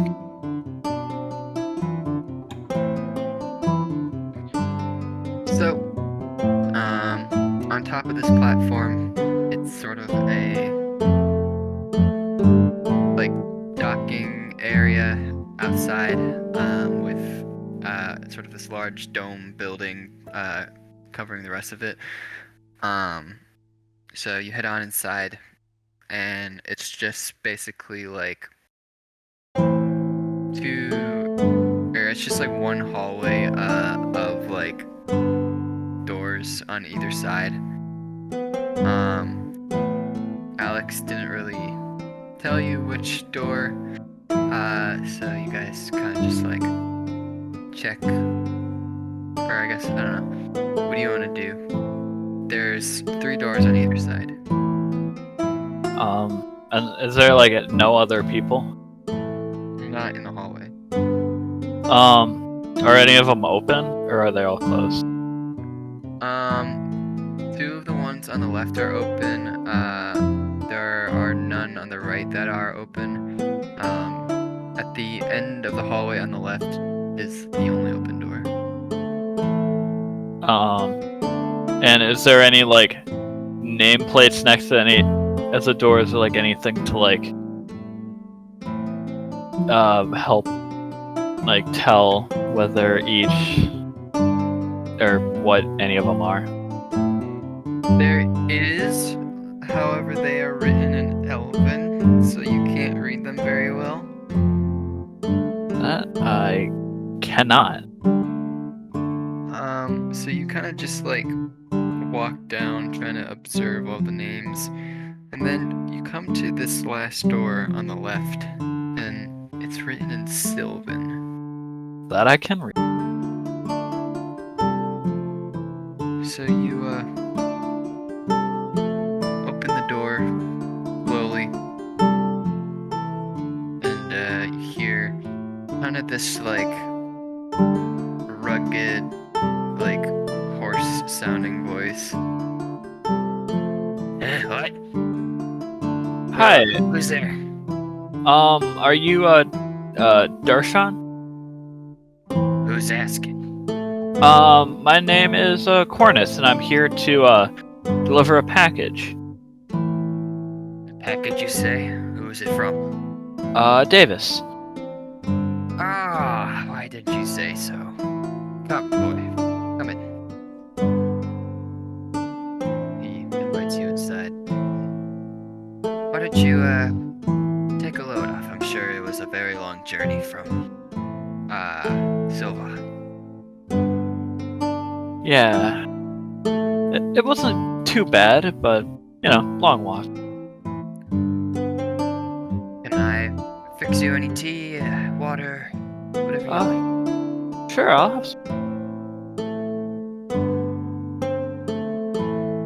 He goes kind of over to a small sink in the corner of his office and begins kind of filling his tea kettle with some warm water and comes back and pours you a cup of tea and yeah, he sits down at his desk and it's just like, so, Cornith, you said, was your name, right?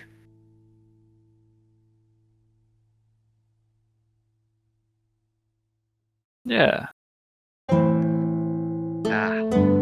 Davis has told me many stories about you.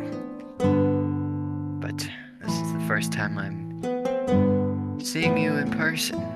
I commend you on your journey to the tower. I'm sure that must have been difficult. Yeah. It was something, that's for sure. Saw whole loads of things and experienced whole loads of things that I barely even imagined. I'm sure.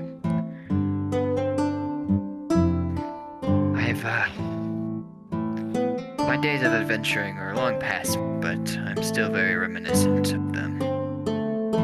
Trust me. Friends you have on your adventures are friends that you'll want to keep for the rest of your lives. Yeah, I've made some pretty good friends along the way.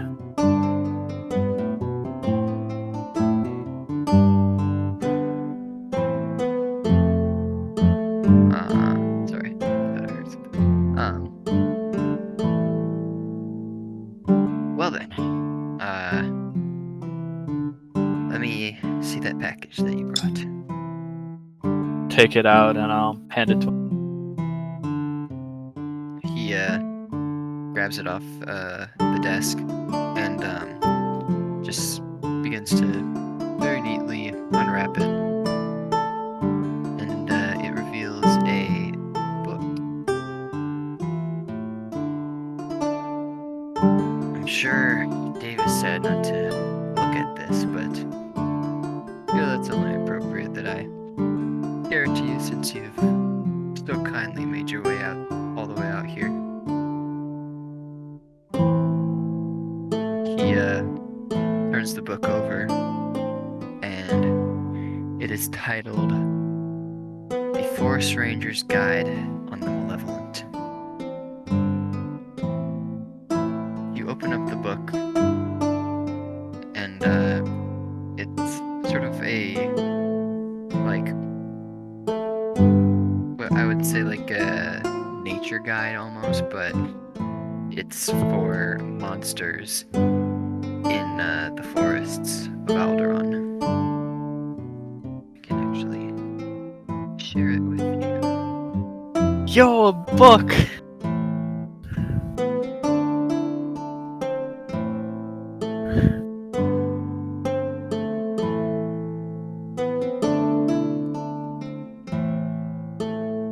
See if you can open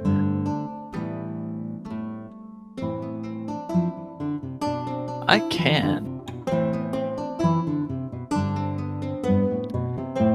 So yeah, you open it up, and the first page just explains what is the Malevolent. The Malevolent are first beasts that wander the forests of Alderaan. They were spawned into the world by ancient spellcasters that use magic for nefarious purposes. The Malevolent come in all shapes and sizes, and each has a different functionality, habits, and motives. And the Malevolent are all classified by their size, commonality, and their level of danger. Flip to the first monster, and you recognize the hypnosis butterfly that you encountered. Oh, I've at least seen this one before, and I'll point to the page with the butterfly. Ah, yes, the good old hypnosis butterfly. They don't pose too much of a threat if you have seen them before, but of course, many of our rookies have very stupidly, if we're being honest, decided they knew better and decided to mess with the butterflies. And of course, none of them were killed, but you know, accidents do happen. Yeah. You keep flipping through, and the next one that catches your attention is a picture of a snake-like creature, similar to the one that you fought last night. It's called Hellbell. I also saw one of these, the Hellbells, just the other day. Really? I know they've been popping up a little bit more recently, but they're still very, say, not very weary of humans. They tend to keep to themselves. The one last night sure didn't. Well, you certainly are here to tell the tale, so obviously you're able to get the better of it, we'll say. Well, more my friend here, but yeah. You kind of keep flipping through. All of the monsters aren't very recognizable to you. They do interest you, but finally, kind of towards the end, you come to one specific page, and it is that of the Wendigo. You take a second and just stare at the picture that is accompanying this page, and are reminded of your dream from the other night, from your childhood, and just what you know about your beloved Steve the Man. What's this thing though? Wendigo?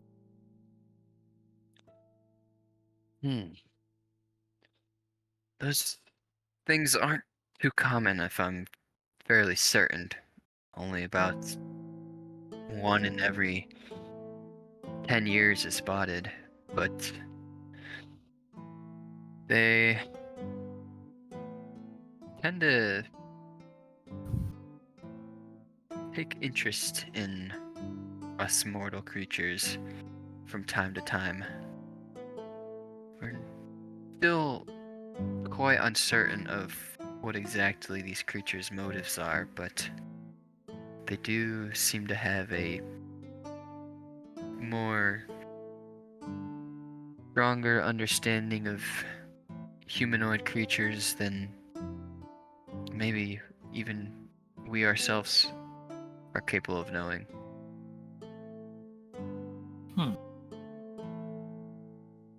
But based on the rating, they're pretty dangerous, I'd assume, right? Oh yes, you definitely do not want to run into one of those. They are known to easily rip apart their victims and drag them off into the darkness of the woods, never to be seen again. Huh. Some scary stories.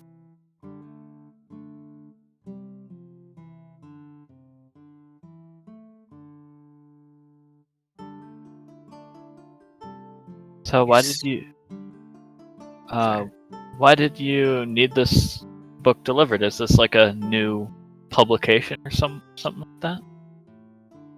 Oh no, I just had left it last time I was visiting, and Davis was so kind to return it for me, but I can't really share this with the public. Otherwise, there might be a swath of people who might try and go out and find these creatures. Yeah. Though, this would be in good hands with other forest rangers, right? Helping them determine what they should stay away from. Oh, most certainly. In fact, we are very sure to teach that every forest ranger is at least somewhat familiar with the monsters in this guide. We teach them at a very early age once they get into their forest ranger school. And almost every ranger keeps a small copy with them, just in case. That's good. Say, you seem to be pretty intrigued by all of this. If you don't mind, I would be willing to lend it to you. Are you sure? I mean, you just got it back. Yeah, but I think you could make much more use of it than I could. I'm unfortunately very old and no longer capable of really understanding and hunting down these monsters myself. But if you want to take it, help you understand the forest a little bit better, by all means. That's very kind of you. I'll take the book.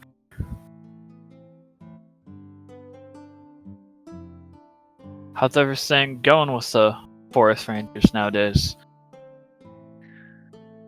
Oh, it's going quite well, actually. We're seeing a massive number of new recruits year by year.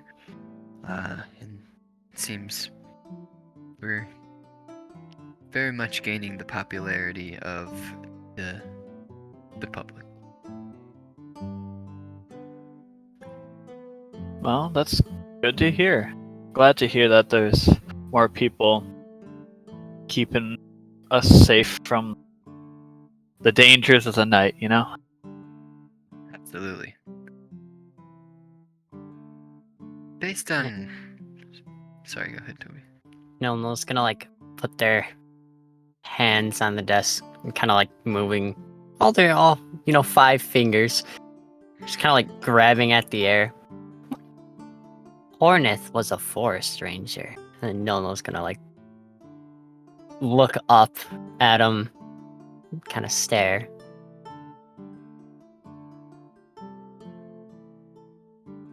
You were a forest ranger? I don't ever remember seeing you in our ranks. Yeah, I don't remember either. Look down at Nilno. Kind of shakes their head a little bit. Well, what if you were? Oh, you're... Why are you thinking that I would be a good fit? I have to say, I think I would agree with the little one there. Based on what I hear from Davis on your adventures in the tower, I think you'd fit right in.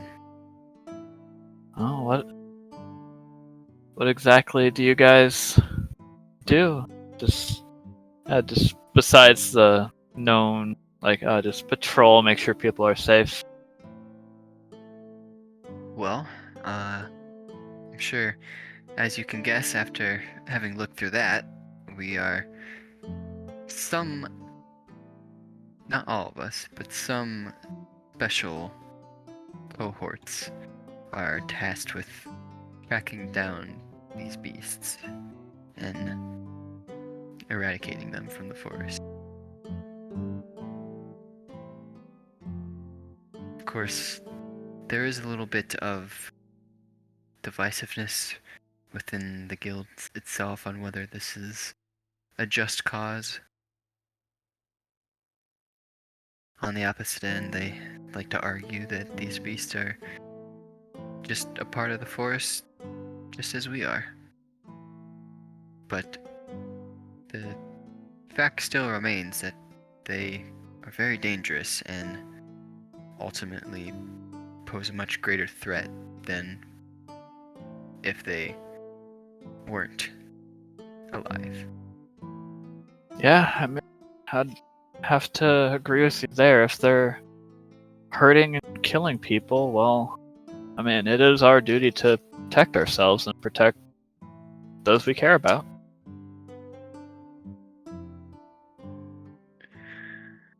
But aside from that, just as you mentioned, pretty daily patrols, keeping the general public safe, as well as just maintaining the life essence of the forest. As soon as he says this life essence, you kind of think back to the dream from your other night in what Bongus was explaining, the life essence.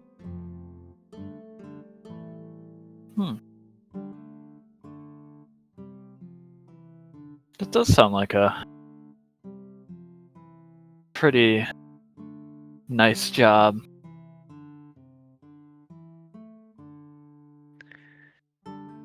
Well, if you're ever interested, you know who to talk to. Yeah, I'll think about it. He Nilno will kinda take their gives arms you off like a the desk. little he kind of gives you like a little like makeshift business card that he like writes right then and there.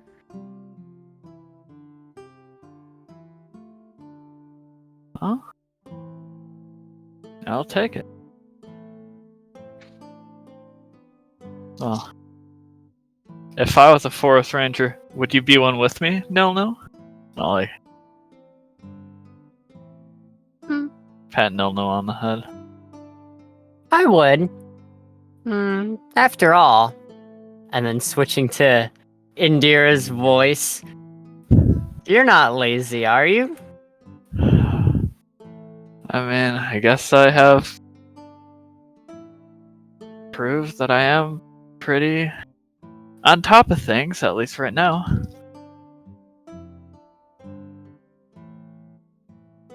Still, staring. Gonna nod at him.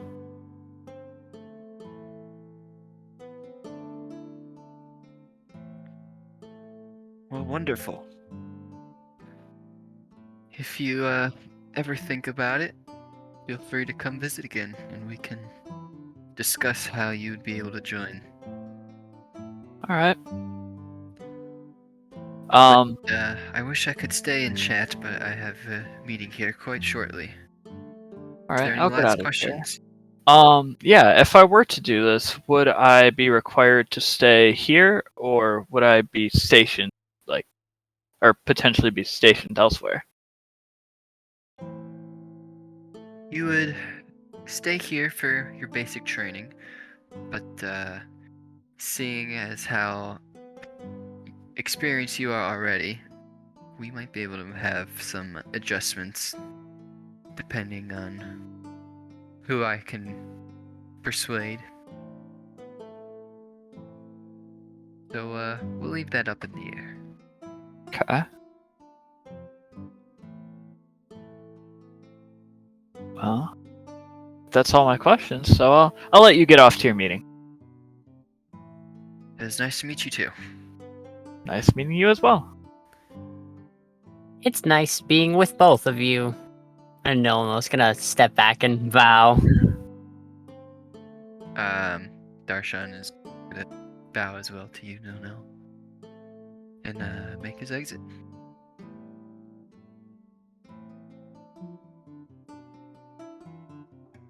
Well, we delivered our package. You want to go and look around the city now? No. That would be lovely.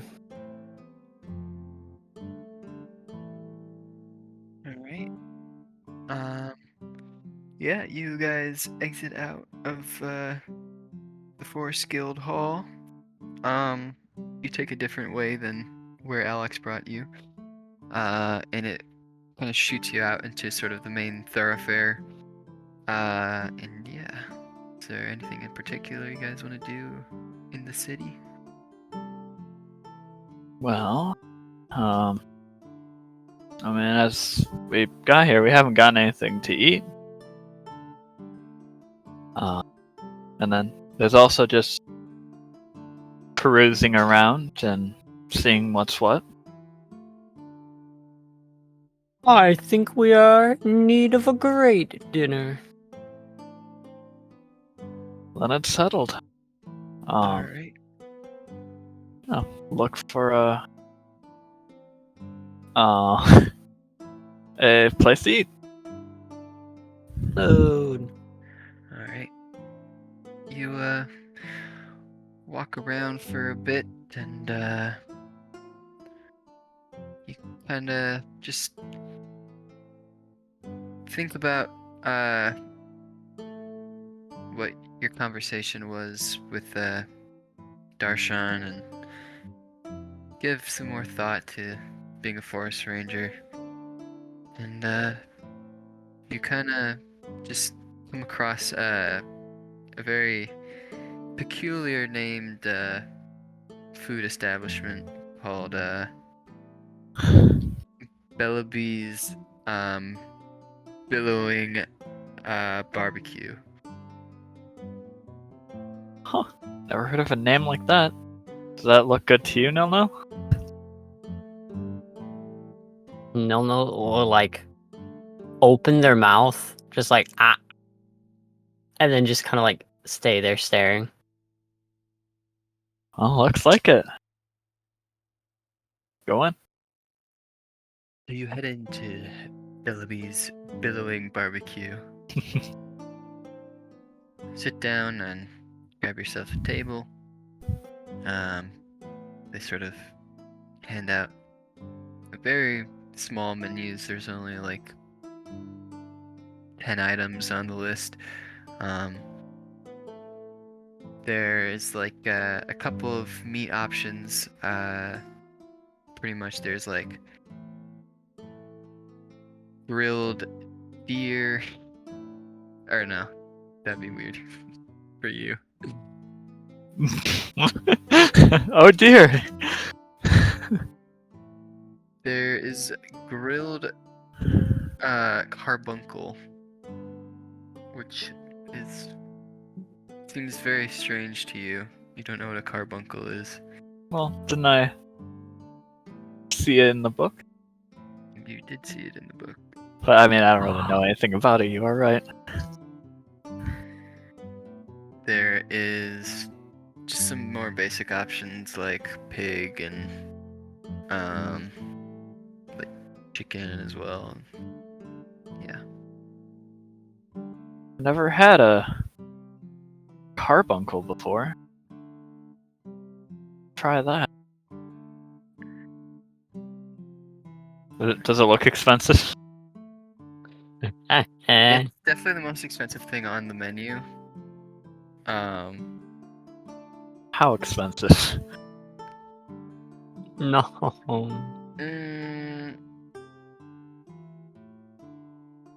It's like close to 100 gold. Oof. And even for a hero of the tower, that's still kind of out of my price range. If only we had Karazi. Alas, not all of us can be rich like he is. Oh. Get something else that's more on the cheaper side.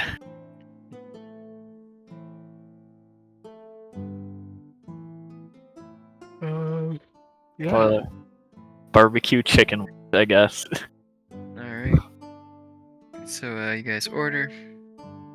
The waiter brings out your guys' food. And you enjoy a delicious meal. Yummy, yummy barbecue.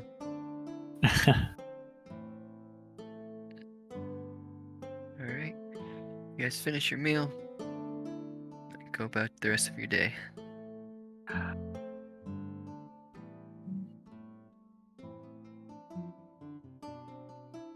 Anything else you guys would like to do in the city? Besides, the giant tree, is there any like attractions that are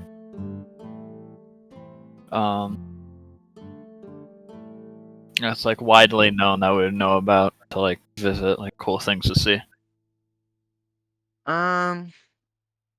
Not like attractions necessarily. There's a couple of like landmark buildings that don't seem too interesting at this point. But there is like once you guys walk around a little bit, there is like a small street fair going on. So That's fun.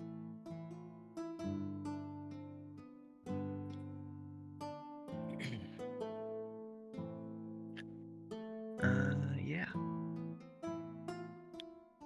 We'll peruse around that for a little bit. See what's going on. Elmo's gonna be staying very close behind Cornith.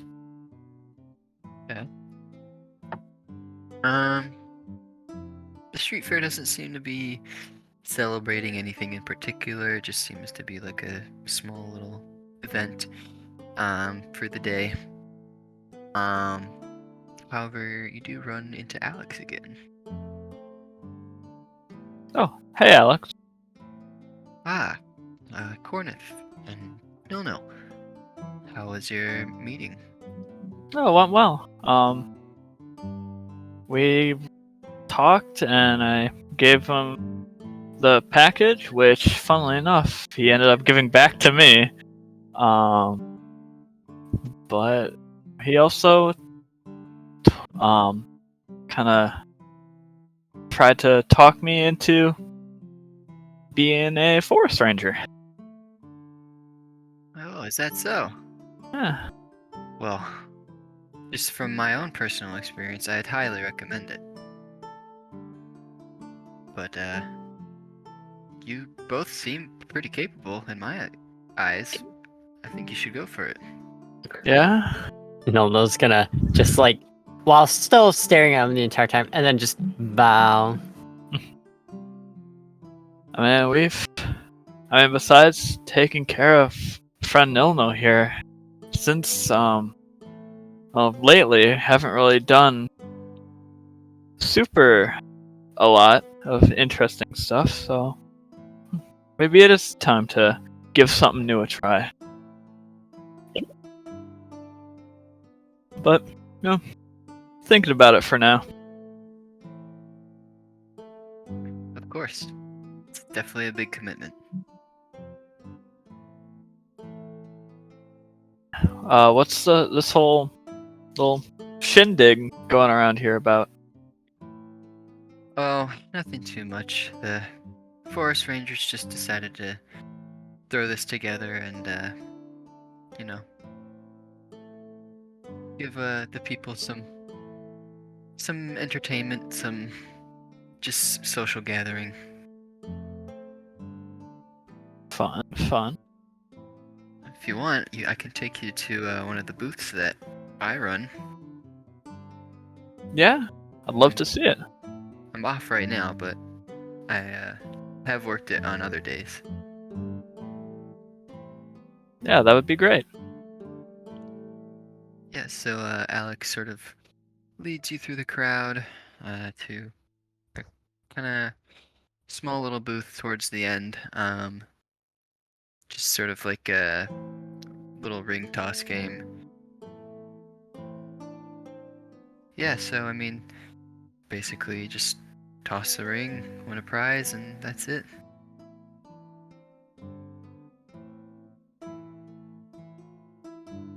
Alright, I'll give it a try.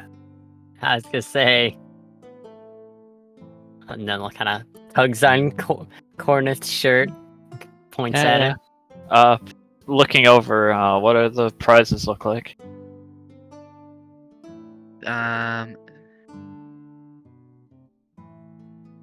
There's like mostly like some basic prizes, just like small like toys, stuffed animals, that sort of thing. However, the sort of like grand prize is a potion. Ooh. Give me a second to actually decide what the potion. Like a plushy Charmander and so I hear like amusement park prizes. I think of giant Charmander. Yeah. Oh, that's a blast from the past. Yeah.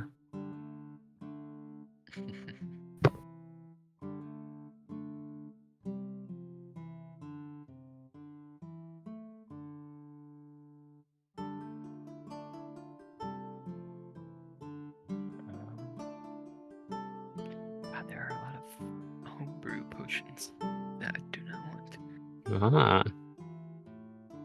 Ah. Okay. It's a potion of giant strength, I'll just say. Oh. Hey.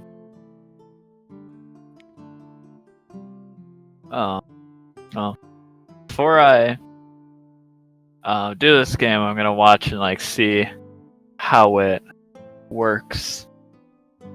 Yeah, Nice. so basically, on the edge is like the least amount of points if you get a ring onto there. You get a total of 5 rings. And basically the edge like bottles are all 10 points, and then in from there it's 20 points, 30 points, 40 points, and then the sort of like innermost square is 50 points. And then there is one bottle at the very center that is 100 points.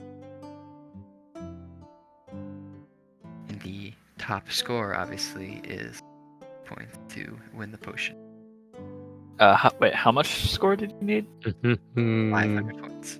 500, and the middle is what? 100 points, and you get 5 rings. Oh. Dang. Gonna be tough. I'll try it. First off, I'm gonna give myself a bardic inspiration.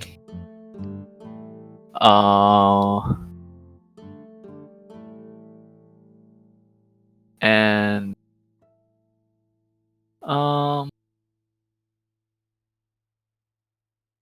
does this look like it would be something that's like more of a like you gotta be accurate or you gotta like throw far?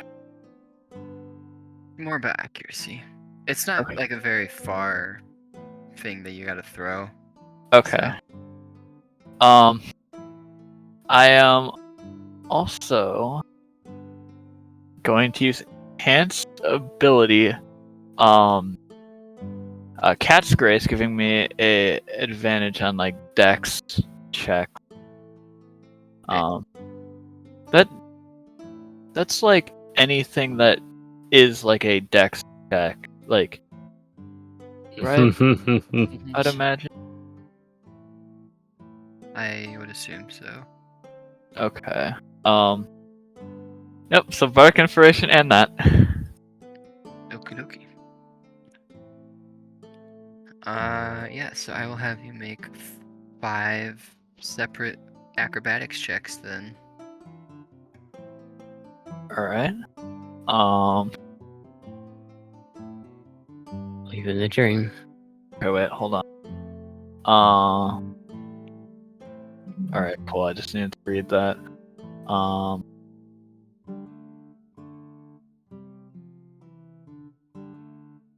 Okay, the first one is a 21. Okay.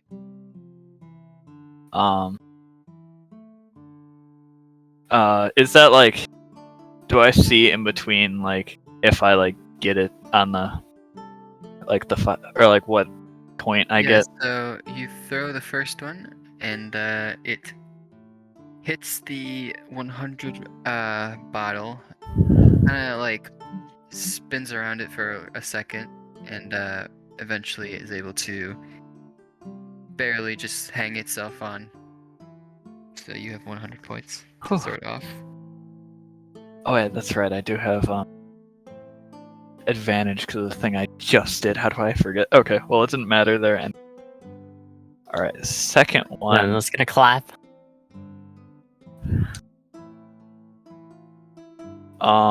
Okay, I am going for that one. I am going to use my lucky feat. That allows me to spend an additional D20. Okay, that one is a lot better. That is 23. You're able to manage to get this one on the 100 bottle as well. That is 200 points. Jeez, I am glad I had that feat. For advantage, I rolled a 1 and a 3, Oh, so I'm glad I had the lucky feat to change that. And yeah, I can. All right, for 3.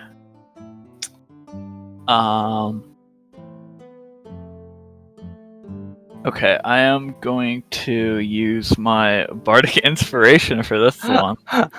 God, what's these dice? Man, I have to say Oh, he's that's fine. battling. This is my bardic inspiration. Okay, that's a 8. Okay. So that's. Ooh, is that quite enough? I hope so.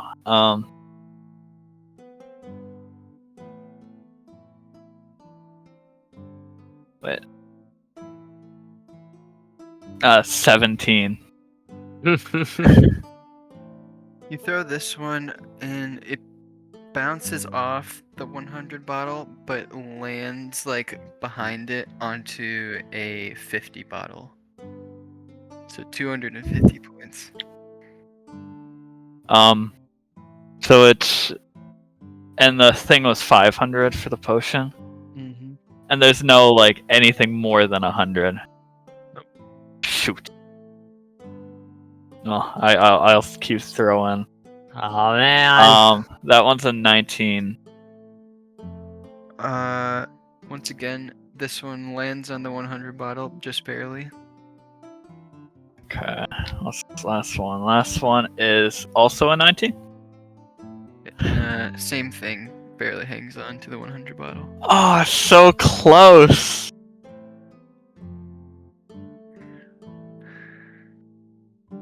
So, Alex is kind of like shocked about at how well you did at this game. And it's like, wow, this is the highest score we've had all day. You sure you're not cheating? I mean, I'm just good at this kind of thing, I guess. Nolno's going to stand proudly and confidently.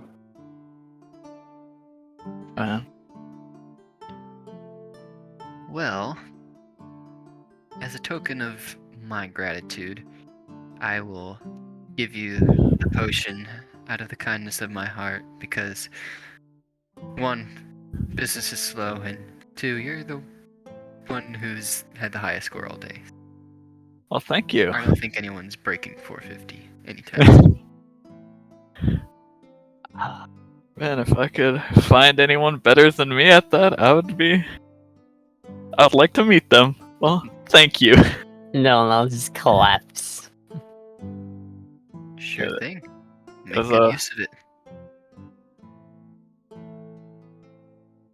Potion of what? Giant strength? Mm-hmm. Is it, hill giant strength? Or...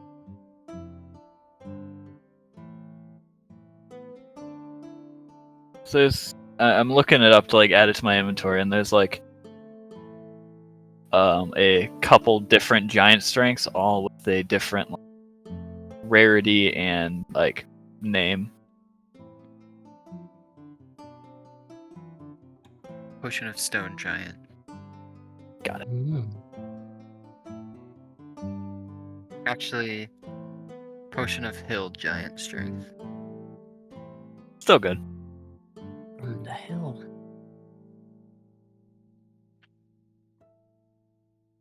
Nice. Nolno's gonna look at the ground.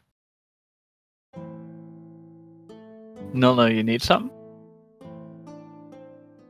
Kind of looks back up and kind of stares and looks away and looks back.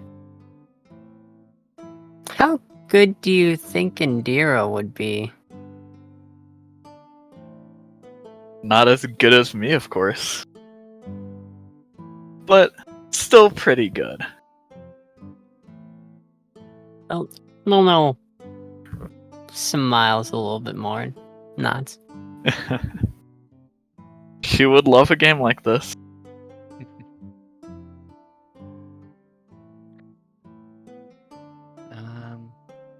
Yeah, so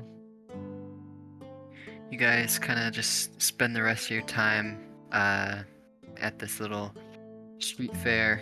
Alex kind of follows you around, and you guys just sort of do whatever until it reaches kind of like sunset for the most part. Oh, getting late?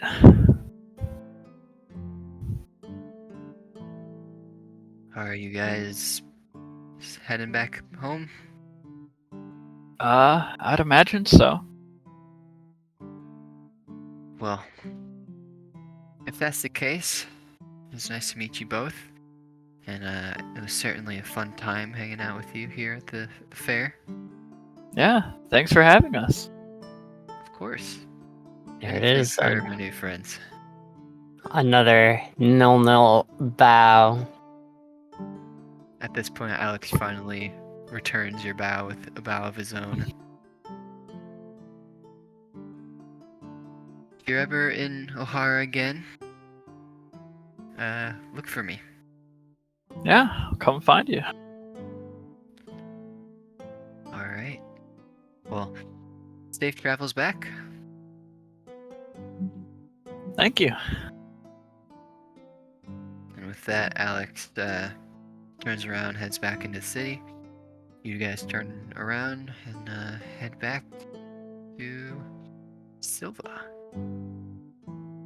As you get out of the city, back into the forest, it finally begins to get dark out, and you're just about ready to call it a night after you've been walking for a while.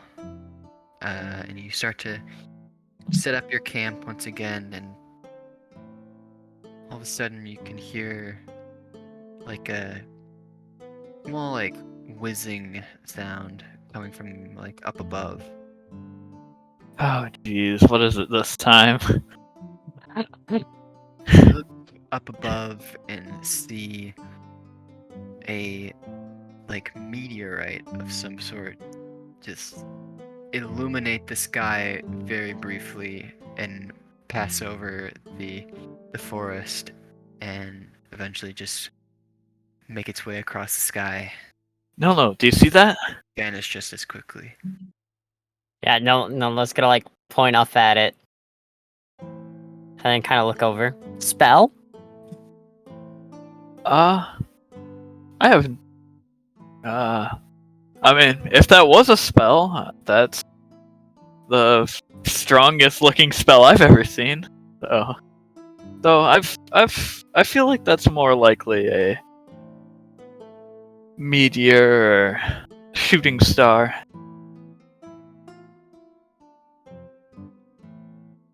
You ever hear of a shooting star, Nilno? No. Just thinks for a moment. And then, all while staring. And then, nods. Well, then you'll know. Say they can. If you wish upon a shooting star, that your wish will come true. Though, I've never really bought into that. No. It's the thought that counts, you know?